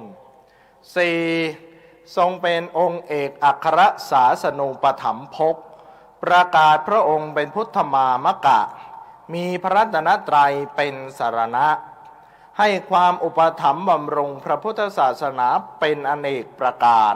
เช่นการพระราชทานอุปถัมภ์การเรียนการอบรมการสอบการตรวจบาลีสนามหลวงเป็นประจำพระราชทานความอุปถัมภ์ทุนเล่าเรียนหลวงสำหรับพระสงฆ์ไทยแก่ผู้ที่ศึกษาพระบาลีและแก่นิสิตในระดับอุดมศึกษาปริญญาตรีปริญญาโทปริญญาเอกตลอดมาจนถึงการต่อยอดงานเผยแผ่พระพุทธศาสนาทรงจัดให้มีโครงการพระนักเทศน์ทุนเล่าเรียนหลวงโครงการพระวิปัสสนาจารย์ทุนเล่าเรียนหลวงและโครงการพระธรรมจาริกทุนเล่าเรียนหลวงจนถึงปัจจุบันดังพระเจ้าติโลกราชพระมหากษัตริย์ผู้ทรงธรรมแห่งราชวงศ์มังรายพระองค์ที่ 9ทรงศึกษาและปฏิบัติธรรมจนสามารถเผยแผ่ธรรมทรงให้การอุปถัมภ์บำรุงพระพุทธศาสนาโปรดให้สร้างวัดวาอารามเป็นจำนวนมากและที่นับว่าเป็นพระราชกรณียกิจที่ยิ่งใหญ่ในสมัยของพระองค์คือทรงโปรดให้มีการทำสังฆยนาพระไตรปิฎกเมื่อพุทธศักราช 2020 ณ วัด7 ยอดจังหวัดเชียงใหม่นับเป็นการทำสังฆยนาพระธรรมวินัยครั้งที่ 8ในแวดวงของพระพุทธศาสนาจึงสรุปสาระตามประเด็นที่วิสัชนามาพอประมวลเป็นปฏิปทาเพื่อท่านสาธุชนผู้เลื่อมใสศรัทธาในกตัญญูกตเวทิตาธรรมให้ทราบแนวทางว่าคนเรานี้จะมีกตัญญูกตเวทีเป็นคนดีได้ก็เพราะไม่ลืมตนไม่ลืมคนผู้มีพระคุณสำนึกถึงอุปการะคุณอุ่นเกล้าทุกเช้าค่ำกราบไหว้บูชาสักการะนอบนบคารวะท่านผู้มีพระคุณและสิ่งที่มีคุณเป็นประจำทุกค่ำเช้าไม่ให้ขาดเป็นไปตามโอวาทของท่านสุนทรภู่ที่มีคำกรสอนใจไว้ว่าอันหนึ่งเล่าเข้าที่สีใสญาติอย่าประมาทมันคำนับลงกับหมอนเป็นนิรันดร์สรรเสริญเจริญพรคุณบิดรคุณมารดาคุณอาจารย์ผู้ปฏิบัติได้เช่นนี้ จะเป็นคนดีเพราะมีความกตัญญูกตเวทีเป็นพื้นฐานของจิตใจเป็นเหตุให้ได้ความสุขความเจริญก้าวหน้าทั้งแก่ตนและบุคคลที่เกี่ยวข้องต้องด้วยพุทธภาษิตที่นิขิตเป็นอุเทศเบื้องต้นนั้นว่าเกวลาเอสาภิกขเวสัพปุริสภูมิเป็นต้นความว่าภิกษุทั้งหลายความกตัญญูกตเวทีทั้งหมดนี้เป็นภูมิของคนดีดังวิสัชนาอัตถาธิบาย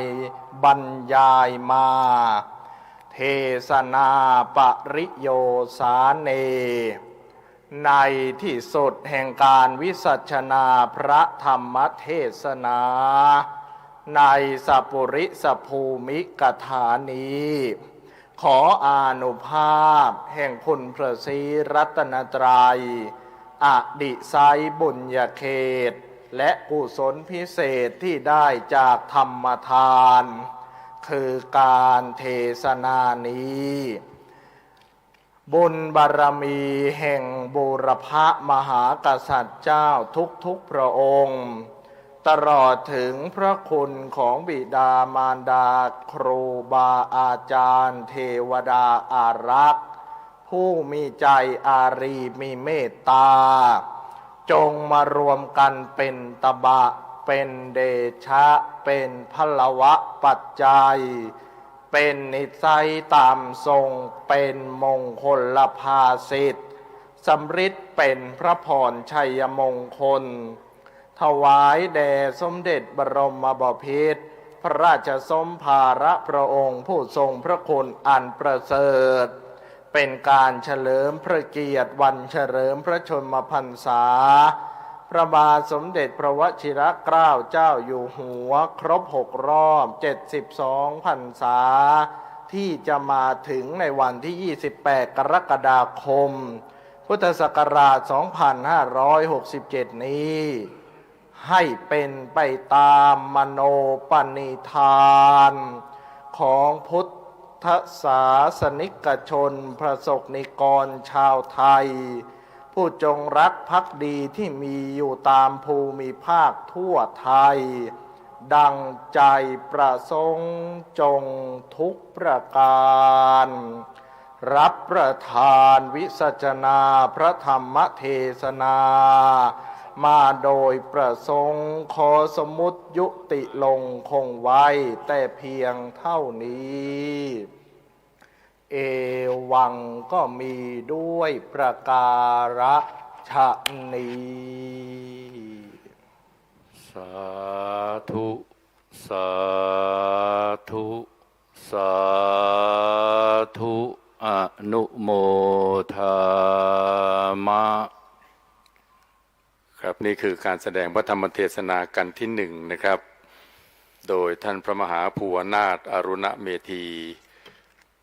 นักธรรมชั้นเอกปริญญาธรรม4 ประโยคพุทธศาสตร์มหาบัณฑิตจากมหาวิทยาลัยมหาจุฬาลงกรณราชวิทยาลัยแสดงพระธรรมเทศนาในสัพพุริสภูมิกถานะครับ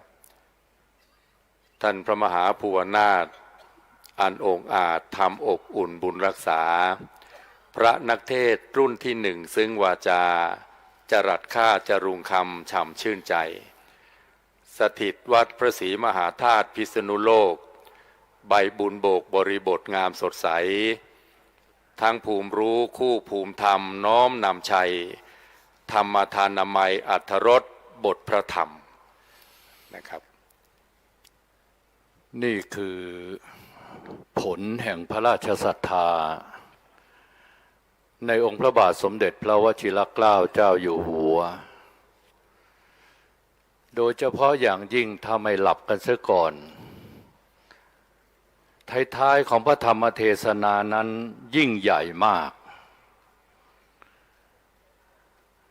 องค์พระธรรมกถึกได้ชี้ให้เห็น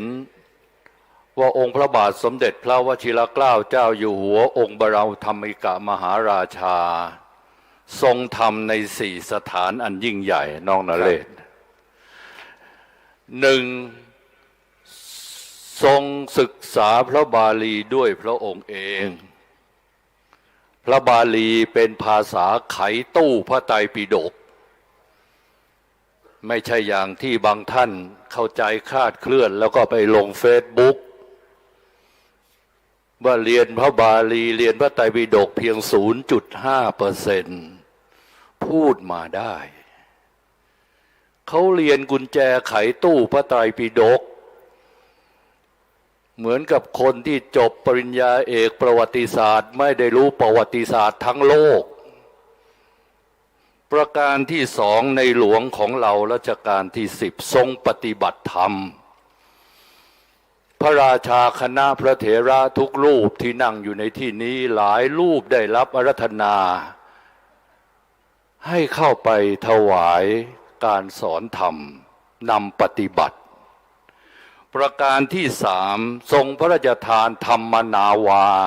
เป็นธรรมะที่ลึกซึ้งถึงขั้นปฏิบัติประการที่สี่ทรงอุปถัมภ์บำรุงพระพุทธศาสนาเรียกว่าเป็นองค์เอกอัครพุทธศาสนูปถัมภกยกตัวอย่างเช่นพระเจ้าติโลกราชนี่น้องนเรศครับสุดยอดเป็นพระธรรมกถึกกองทุนเล่าเรียนหลวงหรือที่เรียกว่าพระนักเทศหลวงขอเสียงสาธุการให้วัดประยุรวงศาวาสซึ่งเป็นครูบาอาจารย์ที่ประสิทธิ์ประสาทวิชาฉลองพระราชศรัทธานี้ขอเสียงสาธุดังๆให้กับท่านเจ้าคุณพระพรหมบัณฑิตเจ้าวาดครับ1 2 3สาธุสาธุสาธุอนุโมทามะถ้าเสียงสาธุดังแค่นี้ผมว่ารุ่นต่อไปปิดเลยท่านเจ้าคุณเสียงไม่ดังเลยครับท่านลงทุนลงแรงเหน็ดเหนื่อยกันเอาขออีกรอบ1 1 2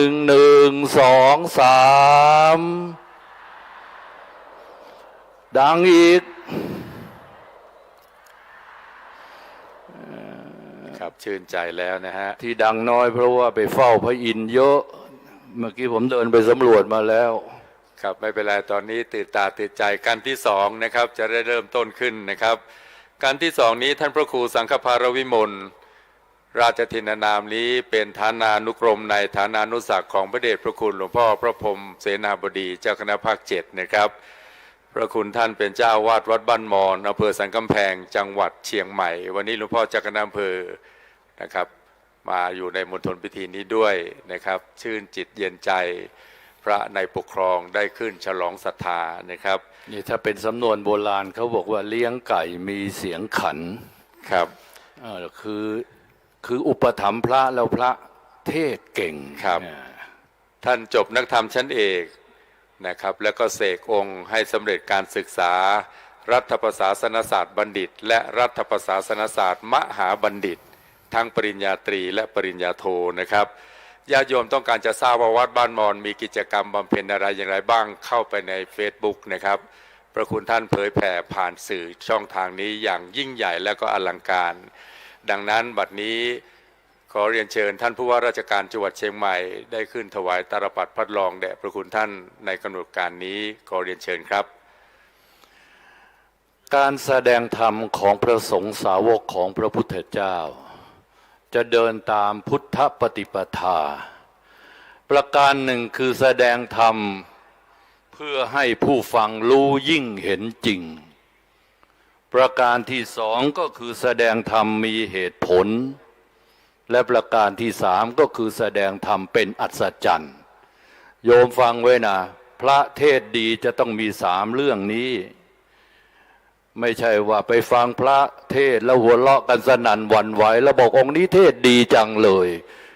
นั่นไม่ใช่เทศดีตามแบบพระพุทธเจ้าเทศดีตามแบบพระพุทธเจ้าหนึ่งต้องเทศให้ผู้ฟังรู้ยิ่งเห็นจริงสองเทศให้ผู้ฟังได้มีเหตุมีผลแล้วสามเทศอัศจรรย์คือได้ผลจากการฟังเทศ ซึ่งสำนักวัดประยุรวงศาวาสซึ่งเป็นผู้ฉลองพระราชศรัทธากองทุนเล่าเรียนหลวงในส่วนของการเทศก็ได้ประสิทธิ์ประสาทวิชาให้ลูกศิษย์อย่างดีครับจากนั้นท่านผู้ว่าราชการจังหวัดเชียงใหม่ประธานในพิธีฝ่ายคฤหัสถ์นะครับท่านจะน้อมจิตตั้งใจจุดเทียนดูหนังสือเทศนะครับจุดเทียนส่องธรรมและตามด้วยจุดเทียนเครื่องทองน้อยบูชาธรรมโดยลำดับณบัดนี้ศรัทธาญาติโยมประนมมือน้อมจิตส่งใจอนุโมทนาสาธุการกับท่านผู้ว่าราชการจังหวัดเชียงใหม่ของเรานะครับปลูกต้นไม้ในดินทุกถิ่นที่น้ำปุ๋ยดีผลิดอกและออกผลปลูกศีลธรรมนำใส่น้ำใจตนปลูกยากล้นฝืดเฝือเหลือประมาณถ้าคนไร้ศีลธรรมจำไว้เถิดโลกจะเกิดวุ่นวายหลายสถานถึงฆ่าฟันกันตายทำลายลานมีแต่พาลชั่วผิดอนิจจาดังนั้นศีลแล้วก็ธรรมจึงสำคัญอย่างยิ่งนะครับคนใดถ้ามีศีลก็จะสุขล้ำท่านใดถ้ามีธรรมก็จะสุขเลิศศรัทธาญาติโยมท่านใดมีทั้งศีลมีทั้งธรรมก็จะกลายเป็นคนล้ำเลิศถ้อยคำสำนวนนี้ก็เกิดจากวัดประยุรวงศ์นี่แหละครับพวกเรากับผมก็ได้จดก็ได้จำนำมาขยายผลนะครับอยากเป็นนักเทศให้ไปอยู่วัดประยูรอยากเป็นเจ้าคุณให้ไปอยู่มาอยู่เชียงใหม่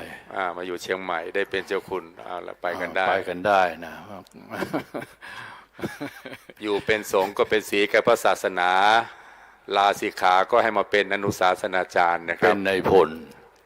สองคนนี่นายพลทั้งสิ้นเป็นนายพลที่จปลจบปรริญญาแล้วมาเป็นนายร้อยจบจากปรริญญา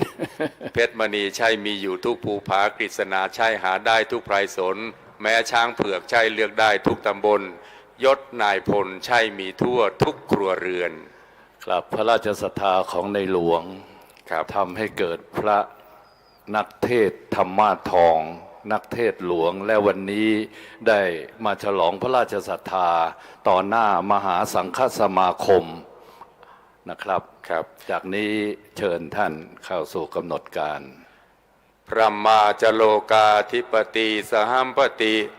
กัตอัญชลีอนัติวรังอายาจทาสันติทะสัตตาปรชักขชาติกาเทเสตุธรรมังอนุกรรมปิมังปะชังนะโมตัสสะภะคะวะโตอะระหะโตสัมมาสัมพุทธัสสะนะโมตัสสะภะคะวะโตอะระหะโตสัมมาสัมพุทธัสสะนะโมตัสสะภะคะวะโตอะระหะโตสัมมาสัมพุทธัสสะติเถธัมเมจโยอัตโธโยจัตโธสัมปราญิโกอัฏฐาภิสัมมัญญาธิโรปันดิโตติปวัจจติเตสัทธาวโดกราสัพปริสาตั้งหลายตั้งยิ่งใจ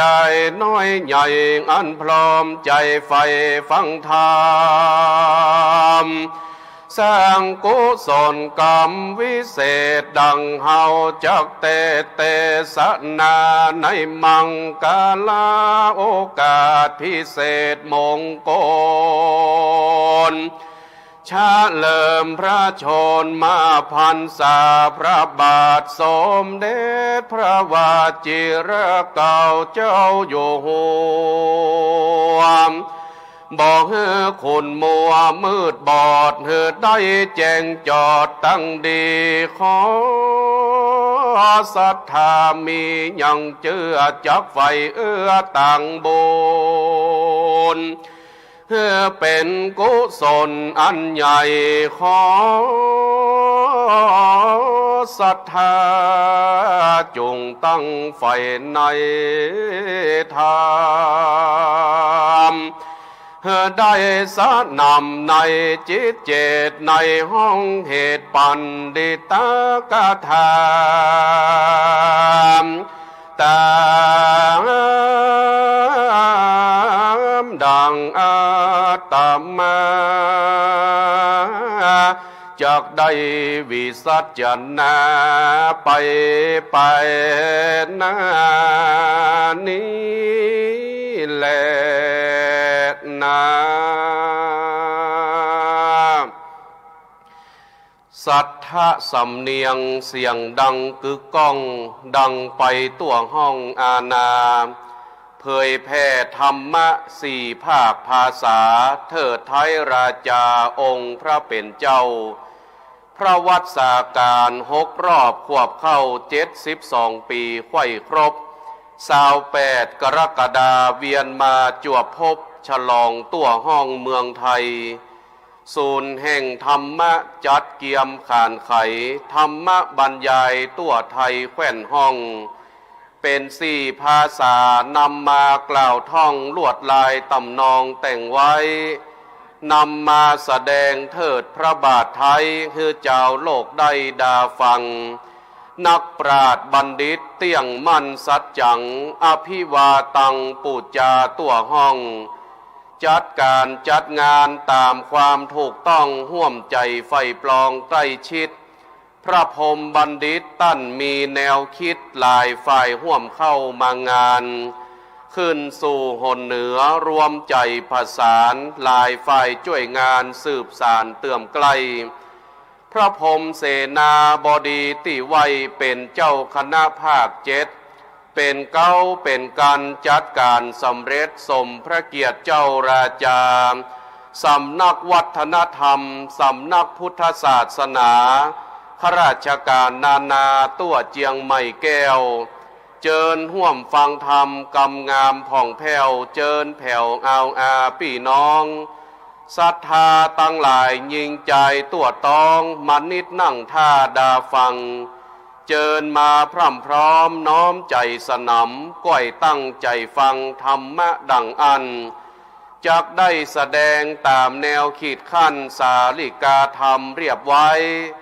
สำนักประยูนสำนวนก้อนไกฟังแล้วก็ม่วนภายใน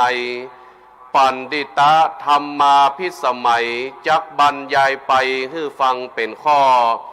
คนปัญญาดีบ่มีแควบย่อมีหมอกกำปอว่าไว้กันไผ่ทำดีดังนี้นั้นไซเตี้ยงจักอยู่ใกล้ความดีทำมนมองนั้นจั่งเสียสลีใจเป็นทุลีคือว่าฝุ่นหญ้าบ่มีความดีสมเปิงแก่หน้าเพราะเจตนามืดมิดธรรมะปันปวงบอกเอามาคิดบอดติดตามข้อกรรมธรรมเมื่อเฮาฟังแล้วขอฮือจื่อจำปฏิบัติตามธรรมคำสอนพระเจ้าเป็นกองกุศลแด่พระผ่านเผ่าพระเจ้าแผ่นดินต้านไทยน้อมวันตนาปูจาแต่งไว้แด่พระติไวราชาขอจงภาพแป้นาปัญหาสลีตีคางอายุเตี่ยงมันพาธนาใดสมใจดังอันจื่นเจยบานยิ่งแล้วเป็นเก้าไม้หลวงบอกกากาดแก้วนกน้อยอยู่หั่นบังเงา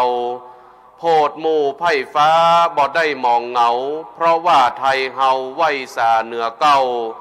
เป็นห่มโพทองแก่หมู่ข้าเจ้าฝูงเจ้าประจาตัวทิศเป็นห่มโพเงินป้องกันอมิตรตัวหนแหล่งล่างอาณาข้าพระบาทน้อมกราบก้มตูนสาวิสัชนาลงเพียงเต้าอี้เต้านี้ก่อนแลนายนำวางกรรมก่อนและนายเหย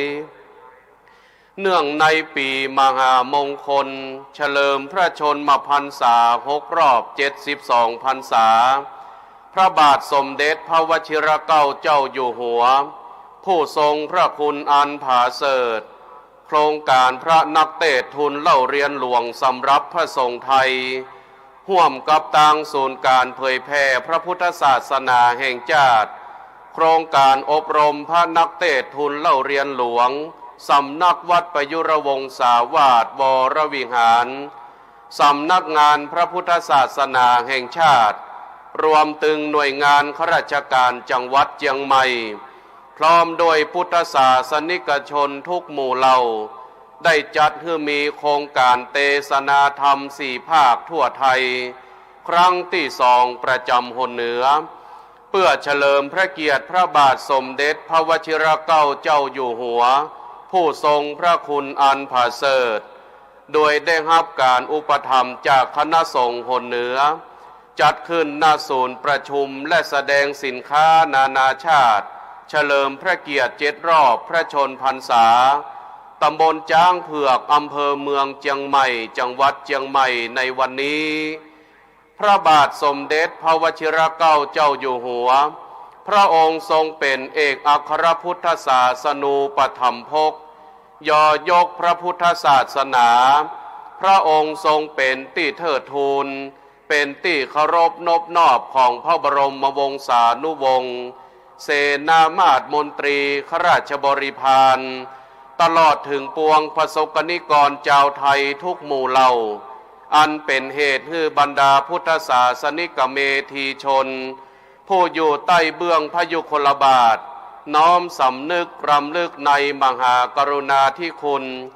จึงต่างน้อมปูจาสักการะด้วยแห่งกตัญญูกตเวทิตาต่อพระองค์ที่ทรงปฏิบัติพระราชกรณียกิจนานับประการเป็นการสืบสานพระราชปณิธานตามพระราชกรณียกิจแห่งพระบรมชนกนาถดังปรากฏในพระประถมบรมราชโองการว่าเฮาจะสืบสานรักษาและต่อยอดและครองแผ่นดินโดยธรรมเพื่อประโยชน์สุขแห่งอาณาราษฎรตลอดไปทรงอุทิศกำลังพระวรกายและสติปัญญาเพื่อบรรเทาความทุกข์บำรุงสุขของอาณาประชาราษฎร์บำเพ็ญสาธารณกุศลต่างๆด้านการพระศาสนาทรงส่งเสริมเติมกำลังใจให้พระภิกษุสามเณรทั่วทั้งสังฆมณฑลบัดนี้เป็นการละมหามงคลอันยิ่งใหญ่แก่ปวงชนชาวไทยทุกแหล่งลาภโดยพระองค์ทรงประดุจจะดังเพชรรัตน์มณีอันล้ำค่าจรัสตัวฟ้าพระสุธาไทยการที่พระองค์ทรงเป็นที่เทิดทูนปูจาของมหาชนอย่างยิ่งใหญ่นั้นโดยพระองค์ทรงดำเนินพระราชจริยวัตรปฏิบัติพระราชกรณียกิจกู้ยังเพื่อเป็นไปตามแนวทางแห่งบัณฑิตชนยังประโยชน์โสธิผลกู้ผู้กู้คนให้ถึงพร้อม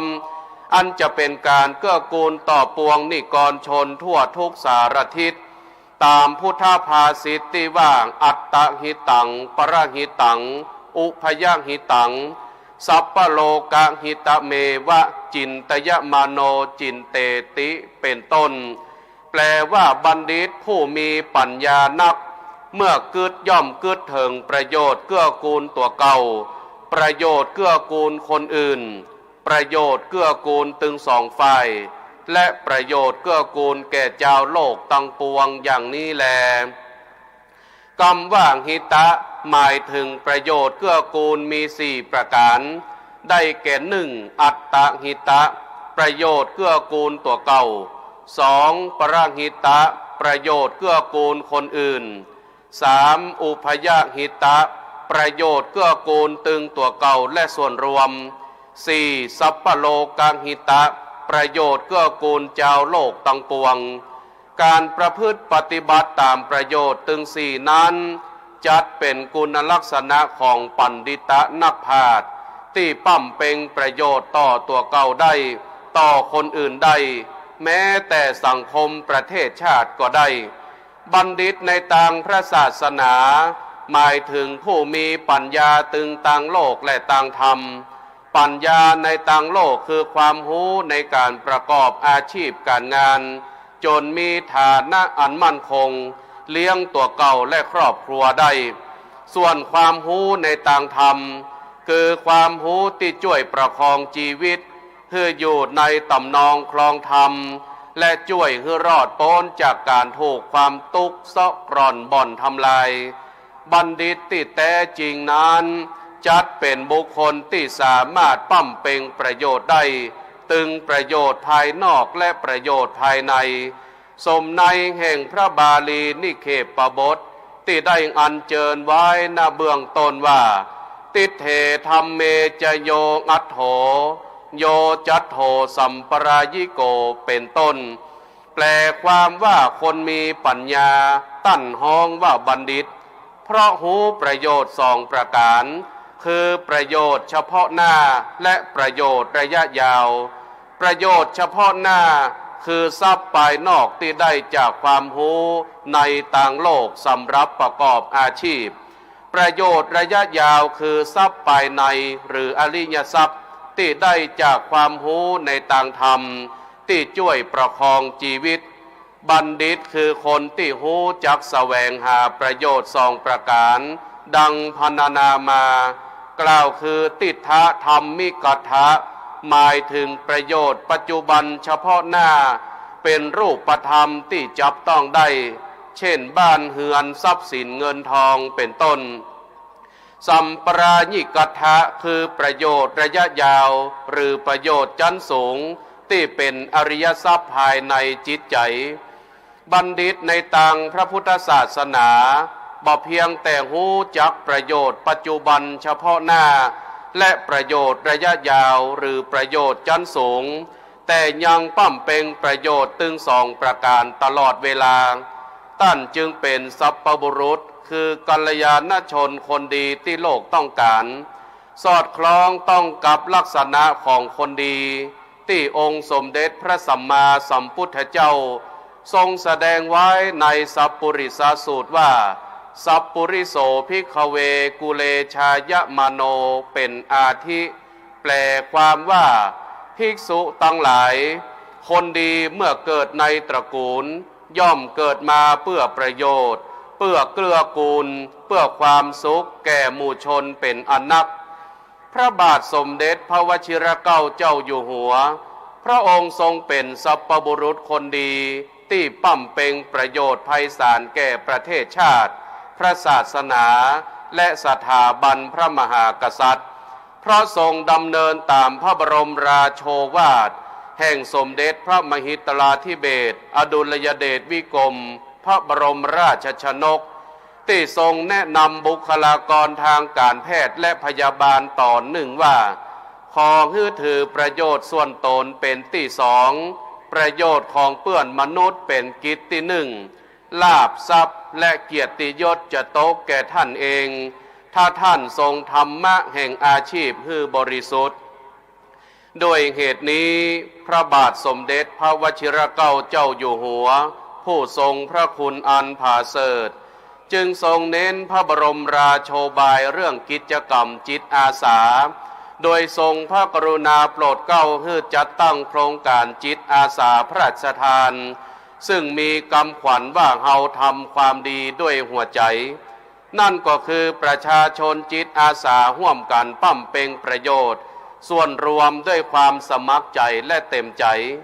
ความสมัครใจและเต็มใจเป็นคุณลักษณะของบุคคลจิตอาสาผู้เข้าสมัครเข้าร่วมทำกิจกรรมจิตอาสาบ่ใช่เพื่อประโยชน์ส่วนตัวเก่าอย่างเดียวแต่เพื่อประโยชน์สุขของประชาชนหรือสังคมส่วนรวมโดยบ่หวังผลตอบแทนเป็นสำคัญแม้จะได้หรือบ่ได้ผลตอบแทน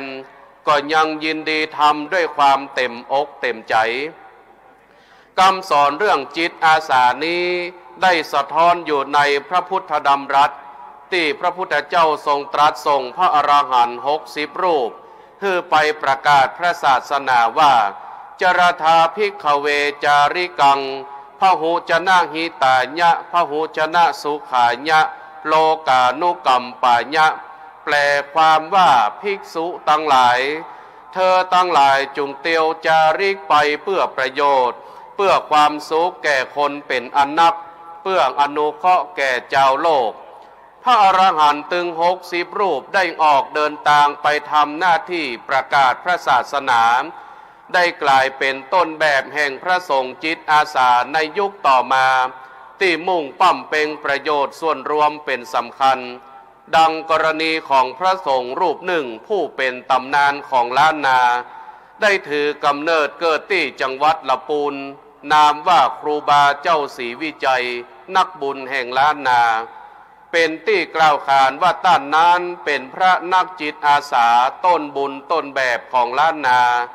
สามารถรวมพลังศรัทธาให้เกิดแม้เพียงชั่วระยะเวลาอันสั้นก็สามารถแปลงหนทางที่6 ล้างกลายเป็นถนนที่สามารถสัญจรได้กล่าวคือเมื่อวันที่9 พฤศจิกายนพุทธศักราช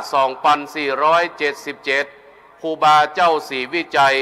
ได้เป็นประธานการสร้างถนนขึ้นสู่วัดพระธาตุเจ้าดอยสุเทพโดยมีศรัทธาสาธุชนทั่วทุกสารทิศในหนเหนือได้มาช่วยกันเพี้ยวถากทางสร้างถนนหนทางโดยใช้ระยะเวลาเพียง5 เดือนป่ายจึงสำเร็จสมบูรณ์และได้ทำพิธีเปิดสัญจรถนนขึ้นวัดพระธาตุเจ้าดอยสุเทพเมื่อวันที่30 เมษายนในปีต่อมานับเป็นช่วงระยะเวลา89 ปีผ่านมาแล้วที่ถนนเส้นนี้ยังคงใช้สัญจรขึ้นลงไปมาและยังเป็นที่กล่าวขานขนานนามถึงผู้บุกเบิกสร้างถนนว่าทางเส้นนี้ครูบาใจเป็นหนทางเตียวไต่ขึ้นสู่พระนิพพานมีนัยยะว่าครูบาเจ้าศรีวิจัยได้ทำการบูรณะวัดและตั้งชื่อให้คล้องจองกับทางขึ้นสู่พระนิพพานตั้งแต่วัดสลีโสดาเปรียบดังจันโสดาบันวัดสกิทาคาหรือวัดผาลาดเปรียบดังจันสกิทาคามีวัดอนาคามีที่ปัจจุบันยังรกร้างเปรียบดังจันอนาคามีและวัดพระธาตุเจ้าดอยสุเทพเปรียบดังจันพระอรหันต์ผู้เข้าถึงพระนิพพานจึงกล่าวได้ว่าครูบาเจ้าศรีวิจัยเป็นพระจิตอาสาผู้ปั้มเป็นประโยชน์เพื่อประเทศชาติและพระศาสนาแม้ว่าชาตการของครูบาเจ้าศรีวิจัยจะล่วงเวลาถึง150 ปีแล้วผู้คนก็ยังคงยกย่องสรรเสริญถึงคุณงามความดีที่ครูบาได้ปั้มเป็นอมตะกวนแก่การยกย่องปูจากรวะในหมู่นรชนคนดีและนานาอารยประเทศว่าเป็นผู้สร้างหนทางสู่สวรรค์และนิพพานเป็นที่ประจักษ์ชัดแก่ชาวไทยและชาวต่างประเทศตัวอย่างที่เป็นแรงบันดาลใจของบัณฑิตชนอย่างครูบาเจ้าศรีวิจัยจักนำประชาชนให้ช่วยกันสร้างหนทางไปสู่สวรรค์นิพพานได้ปรากฏอยู่ในเทวสูตรที่พระพุทธเจ้าได้ตรัสเล่าถึงการสร้างทางไปสวรรค์ของสัพพบุรุษคนดีคนหนึ่งชื่อว่ามัคคมานพการสร้างของเขานั้นเป็นผลเพื่อเขาไปเกิดบนสวรรค์ชั้นดาวดึงส์และเป็นพญาอินทราธิราชเจ้าผู้เป็นใหญ่เหนือเทวดาทั้งปวงดังมีเรื่องเล่าว่าในอดีตการเมินนานมาแล้วมัคคมานพเป็นบุรุษหนุ่มที่มีฐานะดีสมัยนั้นมีป่าไม้จำนวนนักแต่บ่มีลานสำหรับให้คนมาจุ่มนุมกันมัคคมานพจึงอาสาใจขอบกเพียวที่6คือกลายเป็นที่จุ่มนุมสังสรรค์ของหมู่คนในชุมชนปรากฏว่าพอทำไปติ๊กเขาก็รู้ว่าเมื่อหันคนอื่นมีความสุขเขาก็มีความสุขไปตัวมัคคมานพจึงอาสาถากทางป่าแปลงหนทางเตียวระหว่างหมู่บ้านคือจากหมู่บ้านหนึ่งไปแถมหนึ่งหมู่บ้านจนมีหนทางสัญจรไปมาเหมือนครูบาเจ้าศรีวิจัยแปลงถนนดังกล่าวมาแล้วในข้างต้น ตอนแรกมัคคามานพแปลงหนทางเพียงคนเดียวพอเปื้อนของเขามาหันก็ถามมัคคามานพว่าตั้นเนี่ยอะยังอยู่มัคคามานพก็ตอบหมู่เปื้อนหมู่ฝูงไปว่าแปลงหนทางไปสวรรค์บรรดาสหายของเขาจึงขอเข้าร่วมกิจกรรมจิตอาสานี้โดยจำนวนมานพที่เข้าร่วมกิจกรรมนั้นมีเพิ่มนักขึ้นจนถึง33 คนรวมระยะทางสัญจรระหว่างที่ทำประโยชน์ได้ประมาณ32 กิโลเมตรกลุ่มจิตอาสากลุ่มนี้จึงเป็นที่นิยมชมชอบของชาวบ้านจำนวนนักจนกลายเป็นกลุ่มอิทธิพลใหม่ทำให้ป่อหลวงบ้านในระแวกใกล้เคียงมีความระแวงว่าหมู่นี้จะเกิดการใหญ่จึงไปจักจวนให้เลิกทำกิจกรรมจิตอาสาแล้วหันไปทำอาชีพอื่นกลุ่มจิตอาสาหมู่นี้ก็บ่สนใจยังคงมุ่งมั่นตั้งอกตั้งใจแปลงหนทางไปสู่สวรรค์จนถูกหมู่ป่อหลวงบ้านพอว่าเป็นภัยสังคมจึงหาเรื่องแจ้งไปยังทางการว่าหมู่นี้เป็นกบฏฝ่ายทางการจึงยับตัวมานพหมู่นั้นไปเข้าเฝ้าพญาเจ้าเมืองด้วยข้อหากบฏ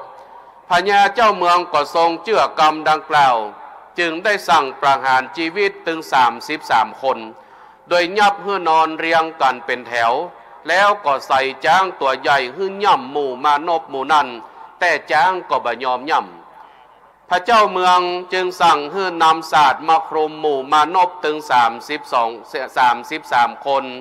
แล้วก็ให้จ้างย่ำแถมรอบหนึ่งจ้างก็บ่ยอมย่ำเพราะว่าบุรุษถึง33 คนพร้อมใจกันส่งกระแสจิตแผ่เมตตาให้แก่จ้างตัวนั้นทัดนั้นไปพญาเจ้าเมืองจึงเกิดข้อสงสัยจึงห้องมัคคามานพมาสอบถามแล้วก็ได้ความจริงปรากฏว่ามานพหมู่นี้ถูกใส่ร้ายจึงตัดสินให้ถึง33 คนพ้นจากความผิดและตั้งให้มัคคามานพเป็นป่อหลวงบ้านแตนพญาเจ้าเมืองได้พระราชทานจ้างตัวนั้นให้หมู่จิตอาสาไปทำจิตอาสากันต่อมานพถึง33 คนก็ขยายกิจกรรมอาสาเพิ่มนักขึ้นด้วยการแปลงหนทางสัญจรสร้างศาลาที่พักอาศัยเพื่อเป็นที่เปิ้งตั้งกายและตั้งใจของคนจำนวนนักเมื่อมัคคามานพและกลุ่มเพื่อนได้ตายไปก็ไปเกิดบนสวรรค์พร้อมกัน33 คนกลายเป็นเทวดากลุ่มใหญ่ส่วนมัคคามานพก็ได้ขึ้นเป็นพญาอินตาธิราชเจ้าและได้ตั้งชื่อสวรรค์ชั้นนั้นว่าดาวดึงมาจากภาษาบาลีว่าเตติงสะแปลว่า33หมายถึงสวรรค์ชั้นที่กลุ่มเทวดา33 องค์ครองอำนาจอยู่พระบรมราโชบายในเรื่องจิตอาสาของพระบาทสมเด็จพระวชิรเกล้าเจ้าอยู่หัวผู้ทรงพระคุณอันผาเสริฐนับว่าสอดคล้องกับการแปลงหนทางไปสวรรค์ของมัคคามานพในอดีตการและสอดคล้องกับการที่องค์การสหประชาชาติในปัจจุบันได้ประกาศจัดตั้งโครงการจิตอาสาของสหประชาชาติเมื่อปีพุทธศักราช 2513 โดยมีสำนักงานใหญ่ตั้งอยู่ที่นครเจนีวาประเทศสวิตเซอร์แลนด์และฮือประกาศว่าในวันที่ 5 ธันวาคมของกู้ปีเป็นวันจิตอาสาโลกพระบาทสมเด็จพระวชิรเกล้าเจ้าอยู่หัวพระองค์ทรงเป็นผู้ทำลงไว้ซึ่งบัณฑิตธรรมอันเป็นพระคุณสมบัติของสัพบุรุษคนดียังประโยชน์ให้เกิดแก่ชนหมู่นักพระราชจริยวัตรนี้จึงเป็นที่แสดงออกบอกให้หันถึงความที่พระองค์ทรงเป็นผู้มีเกียรติคุณสูงเด่นเป็นสง่าดุจเดียวกับพระบรมธาตุเจ้าดอยสุเทพที่ตั้งตระหง่านสูงเด่นแห่งแต่ไกลเป็นที่สักการะบูชาของคนทั่วโลกฉะนั้นอันคนดีอยู่ที่ไหนภัยก็ฮักภัยก็สรรเสริญตายก็เหมือนเป็นเหม็นก็เหมือนหอมอยู่ก็มีคนรักจากก็มีคนอาลัยตายไปก็มีคนเสียดายและคิดถึง ยิ่งเป็นคนดีที่สมบูรณ์แบบดังเช่นองค์สมเด็จพระสัมมาสัมพุทธเจ้าถึงพระองค์จะเสด็จเข้าสู่พระปรินิพพานจากโลกนี้กาลนานนับเป็นพันปีแต่พระเกียรติคุณความดีของพระองค์ยังคงสว่างอยู่กลางใจของเจ้าพุทธและเจ้าโลกทลาบเต้าปัจจุบันเป็นที่ประจักษ์ว่าพระบาทสมเด็จพระวชิรเกล้าเจ้าอยู่หัวผู้ทรงพระคุณอันผาเสริฐนั้นเป็นพระมหากษัตริย์ผู้ทรงธรรมเป็นคุณสมบัติจักนำประกอบกรณียะอันจะเป็นที่ตั้งแห่งอิทธวิบูลย์มนุญญผลทำสัพพบุรุษบุคคลพูดถึงพร้อมด้วยประโยชน์เพื่อได้ชื่อว่าเป็นผู้ทรงไว้ซึ่งธรรมอันเป็นสมบัติของคนดีสมด้วยพระบาลีนิพนธกถาอันมีมาในอุโภอัฏฐสูตรที่ได้อัญเชิญเป็นนิเขปประบทไว้ในเบื้องต้นว่าติเถธัมเมจโยอัตโธเป็นอาทิแปลความว่าคนมีปัญญาตั้นห้องว่าบัณฑิตเพราะหูประโยชน์สองประการคือประโยชน์เฉพาะหน้าและประโยชน์ระยะยาวพระบาทสมเด็จพระวชิรเกล้าเจ้าอยู่หัวทรงตั้งมั่นอยู่ในคุณธรรมตามพุทธภาษิตดังที่ได้แสดงมาทรงยังให้ประเทศชาติพระศาสนามั่นคงและราษฎรของพระองค์มีความสุขทุกทวนหน้าด้วยกิจกรรมจิตอาสานับว่าเป็นบุญญาบารมีอันล้นพ้นที่ปวงพระสกนิกรกู้ผู้กู้คนต่างมีพระมหากษัตริย์เป็นดังห่มแก้วชัดชัยยังประเทศชาติฮือพ้นจากพยันตรายฮือเจริญวิวัฒนาสถาพรดังได้วิสัชนามาใต้แห่งพระธรรมเทศนาจึงขอถวายพระพรชัยเป็นกาบธรรมของล้านนาโดยอาตมภาพได้ประพันธ์ไว้เถิดเก้าปูจาองค์มหาวชิรากษัตราธิราชเจ้าไว้ว่าขอ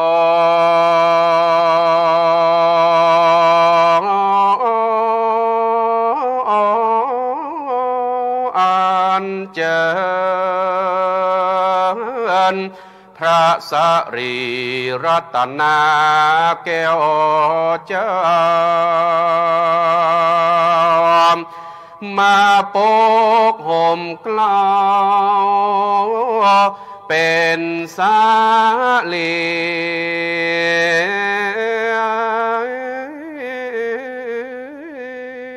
แก่สมเด็จพระผู้มี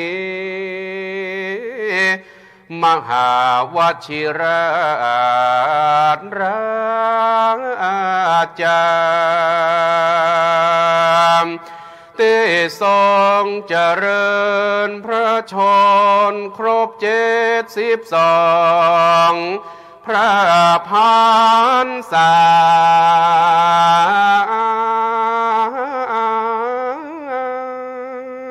ปกป้องฝูงประชาเจ้าไทยใหญ่น้อย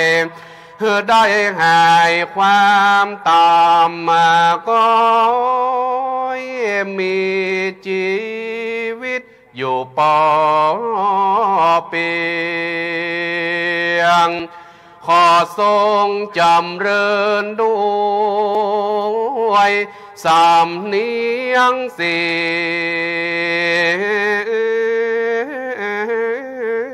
ยงสรรเสริญจำเรียงพระคุณอันใหญ่กว้างได้เป็นที่อวดอ้างแห่งเจ้าโลกตั้งมวลพระชนมาอยู่ได้ตีขาชาโน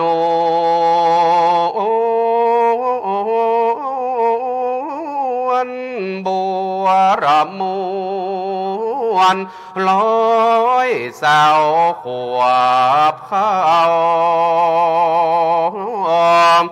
มีพระวันนะใส่บ่อเศร้าโรงจำโรนมีสุขายิ่งนายอายโศกบัวริบูรณ์ความสุขเตียงมานมีพระพลานามัยนั้นแข็งแรงยิ่งกว่าสิ่งใด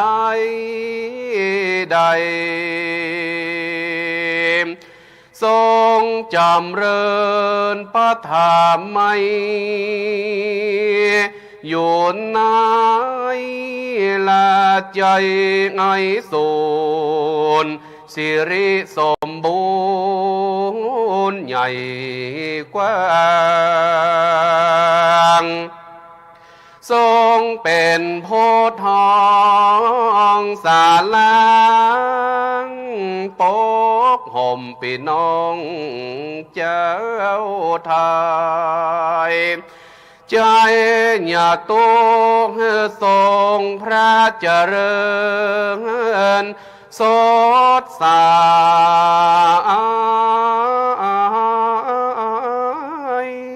ไปจะใจดังถวายป้อนไว้จุงอันแลเดเทศนาประโยชน์เนในอวสานการอันเป็นที่สิ้นสุดแห่งพระธรรมเทศนานี้ด้วยอำนาจกุศลบุญญาราศีเนื่องด้วยธรรมัสวรรณกิจซึ่งองค์สมเด็จบรมบพิตรพระราชสมภารพระองค์ผู้ทรงพระคุณอันประเสริฐทรงพระกรุณาโปรดเกล้าให้นายเกษมวัฒนชัยองคมนตรีเป็นประธานเพื่อเจริญพระราชกุศลเนื่องด้วยโอกาสมหามงคลสมัยที่พระบาทสมเด็จพระเจ้าอยู่หัวทรงเจริญพระชนพรรษาครบ6 รอบ72 พรรษาวันที่28 กรกฎาคม 2567 นี้ขอเตจกุลพระรัตนตรัยนิรติไสยบุญญาเขตกับตังอำนาจกุศลพิเศษที่ปวงนิกรชนพุทธบริษัทได้ปั้มเป่งเป็นลำดับมาจุงเป็นธรรมิการขาวรโนบายถวายพระพรชัยให้สมเด็จบรมบพิตรพระราชสมภารเจ้าผู้ทรงพระคุณอันประเสริฐทรงพระเกษมสำราญมีพระชนมายุยิ่งยืนนานเจริญในพระราชไอสูรสิริสมบูรณ์ตลอดจิรทิติการเทศนาบรรหารมีในดังได้แสดงวิสัชนามาสมสมัยได้เวลาขอยุติพระธรรมเทศนาลงคงไว้แต่เพียงเท่านี้เอวังก็มีด้วยประการฉะนี้สาธุสาธุสาธุอนุโมทามิครับนี่คือการแสดงพระธรรมเทศนากันที่2นะครับโดยท่านพระครูสังฆภารวิมลนะครับมหาคัมภีร์ระวังโสครับเจ้าวาดวัดบ้านมอนนะครับอำเภอสันกำแพงจังหวัดเชียงใหม่นักธรรมชั้นเอกรัฐประศาสนศาสตร์มหาบัณฑิตนะครับพระนักเทศกองทุนเล่าเรียนหลวงรุ่น1ครับแล้วก็เป็นพระฐานานุกรมในเจ้าพระคุณรองสมเด็จครับพระพรหมเสนาบดีครับพระครูสังฆภารวิมลคำคมคนคำคมคิดประดิษฐ์สมพระนักเทศรุ่น1ซึ่งอารมณ์สาธุชนนิยมชมชื่นใจนะครับวัดบ้านมอนพรมนุษย์สุดมนัสอยู่ยืนหยัดธรรมศรัทธาพาเลื่อมใส แสดงถึงล้านนาธรรมอันอำไพคนรุ่นใหม่คนรุ่นเก่าเข้าใจนะครับในกำหนดการนี้เมตตาร่มบารมีในพระเดชพระคุณพระพรหมเสนาบดีและพระธรรมกถึกทั้งสองรูปนะครับจะได้รับพระราชทานผ้าไตรโดยท่านผู้ว่าราชการจังหวัดเชียงใหม่จะเป็นผู้เชิญผ้าไตรพระราชทานน้อมถวายนะครับศรัทธาสาธุชนท่านผู้ทรงเกียรติที่เคารพทุกท่านนะครับวันนี้เราได้มาร่วมกันนะครับร่วมกายพร้อมร่วมใจเราไม่ขัดแย้งเรามาร่วมออกแรงสมทบไม่หลบหนีทุกอย่างร่วมเรียกว่ามหาสามัคคีก็จะเป็นความดีสร้างสรรค์ชาติมั่นคงขอพี่น้องศรัทธาอย่าเพิ่งออกไปนะครับพี่น้องครับที่เคารพครับเราจะถวายพระพรชัยมงคลถวายดิเลกแด่สมเด็จบรมบพิตรพระราชสมภารพระองค์ผู้ทรงพระคุณประเสริฐโดยคณะสงฆ์ก่อนนะครับออกซะแล้วถ้าแบบนี้ก็รวยตอนตั้งแต่เกิดจนถึงอายุ50รวยครึ่งแรกแต่ครึ่งหลังไม่รวยนะถ้ากลับก่อนนะครับยังอยู่ในช่วงพิธีหลวงนะครับจากนี้จะได้ขอประธานกราบรัตนาพระราชาคณะเจ้าคณะรองและองค์พระธรรมกถึกได้ขึ้นนั่งณอาสนะเพื่อที่จะได้รับถวายผ้าไตรพระราชทานขององค์พระบาทสมเด็จพระเจ้าอยู่หัวและจะได้ถวายอนุโมทนาถวายอดิเรกพระเดชพระคุณได้เรียกกระผมเข้าไปบัญชาว่าเมื่อพระราชาคณะและองค์พระธรรมกถึกทั้งสามขึ้นนั่งณอาสนะพร้อมพัดยศนิมนต์พระสงฆ์สมณศักดิ์ทุกรูปในสมาคมนี้ได้ตั้งพัดยศด้วยเมื่อพระสงฆ์รับสัพพีอาราธนาทุกรูปรับสัพพีพร้อมด้วยนะครับนี่เป็นบัญชาที่สั่งมาและเรียนพระกรุณาทราบนะครับประสบกรณิกรในพระองค์ทุกท่านที่อยู่ในห้องประชุมอันทรงเกียรตินี้นะครับเมื่อพระเดชพระคุณพระพรหมเสนาบดีประธานสงฆ์ได้ถวายอนุโมทนาแล้วเริ่มถวายอดิเรกหมายถึงถวายพระพรชัยมงคลแด่พระองค์ท่านพอขึ้นต้นว่าอติเรกะวัสสตังชีวตุศรัทธาประชาชนลดมือลงไม่ต้องประนมมือรับนะครับเพราะเป็นการถวายพระพรชัยมงคลเฉพาะพระองค์ท่านเท่านั้นครับในกำหนดการนี้นะครับพระเดชพระคุณพระพรหมเสนาบดีเมตตานำพระธรรมกถึกทั้งสองรูปนะครับขึ้นบนเวทีและจะโปรดนั่งณอาสนะสงฆ์ในพิธีนะครับครับในมหาสมาคมนี้ได้อาราธนาพระสงฆ์สมณศักดิ์คำว่าพระสงฆ์สมณศักดิ์ก็คือพระที่องค์พระมหากษัตริย์มีพระราชศรัทธาพระราชทานยศเป็นเครื่องบูชาพร้อมพัดยศเป็นเครื่องประกาศนับตั้งแต่สมเด็จพระราชาคณะพระราชาคณะ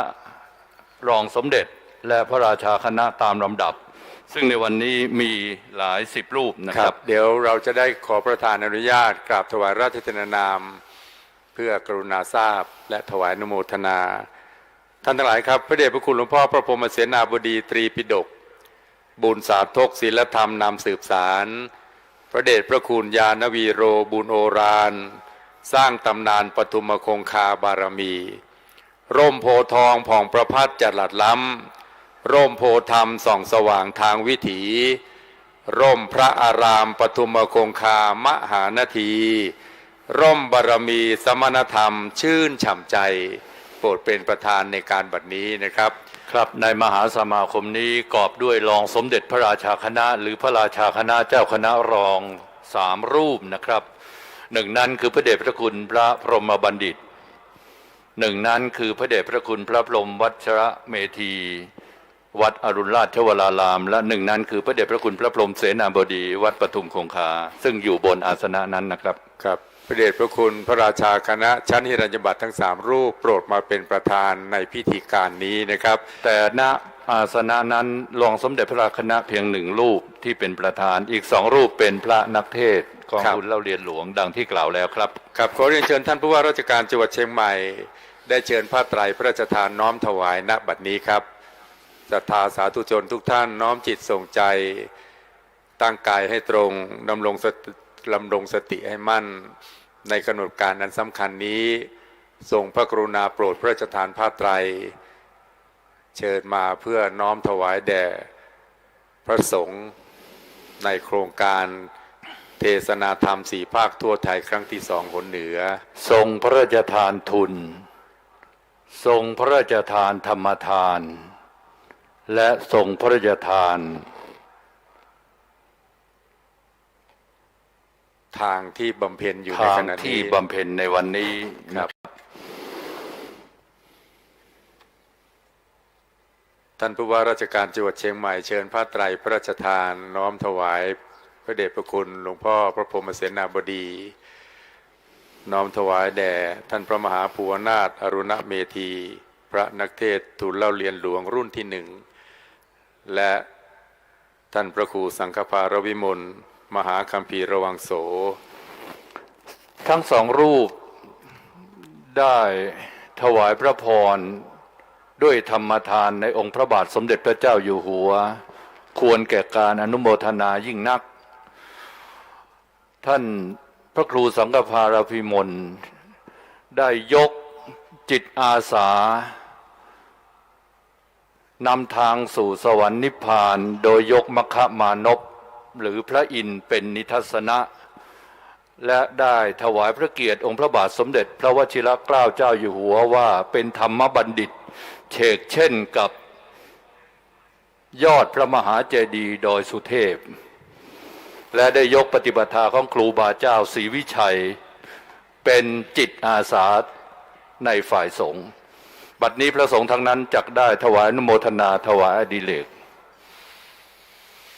ยะถาวาริวหาปุราปริปุเรนติสาครังเอวะเมวะอิโตทินังเปตานังอุปกปติ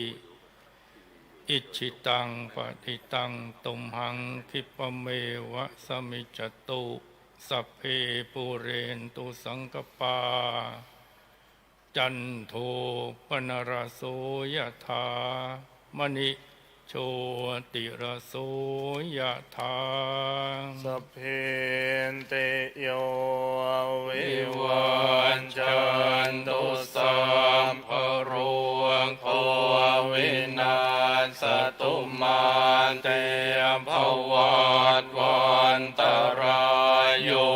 สุขิธิคายุโกภวสัพเพติโยวิวันจันตุสัมภโรโควินาศตุมาเตภวัตวันตรายโยสุขิธิคายุโกภวสัพเพติโยวิวันจันตุสัมภโรโควินาศตุมาเต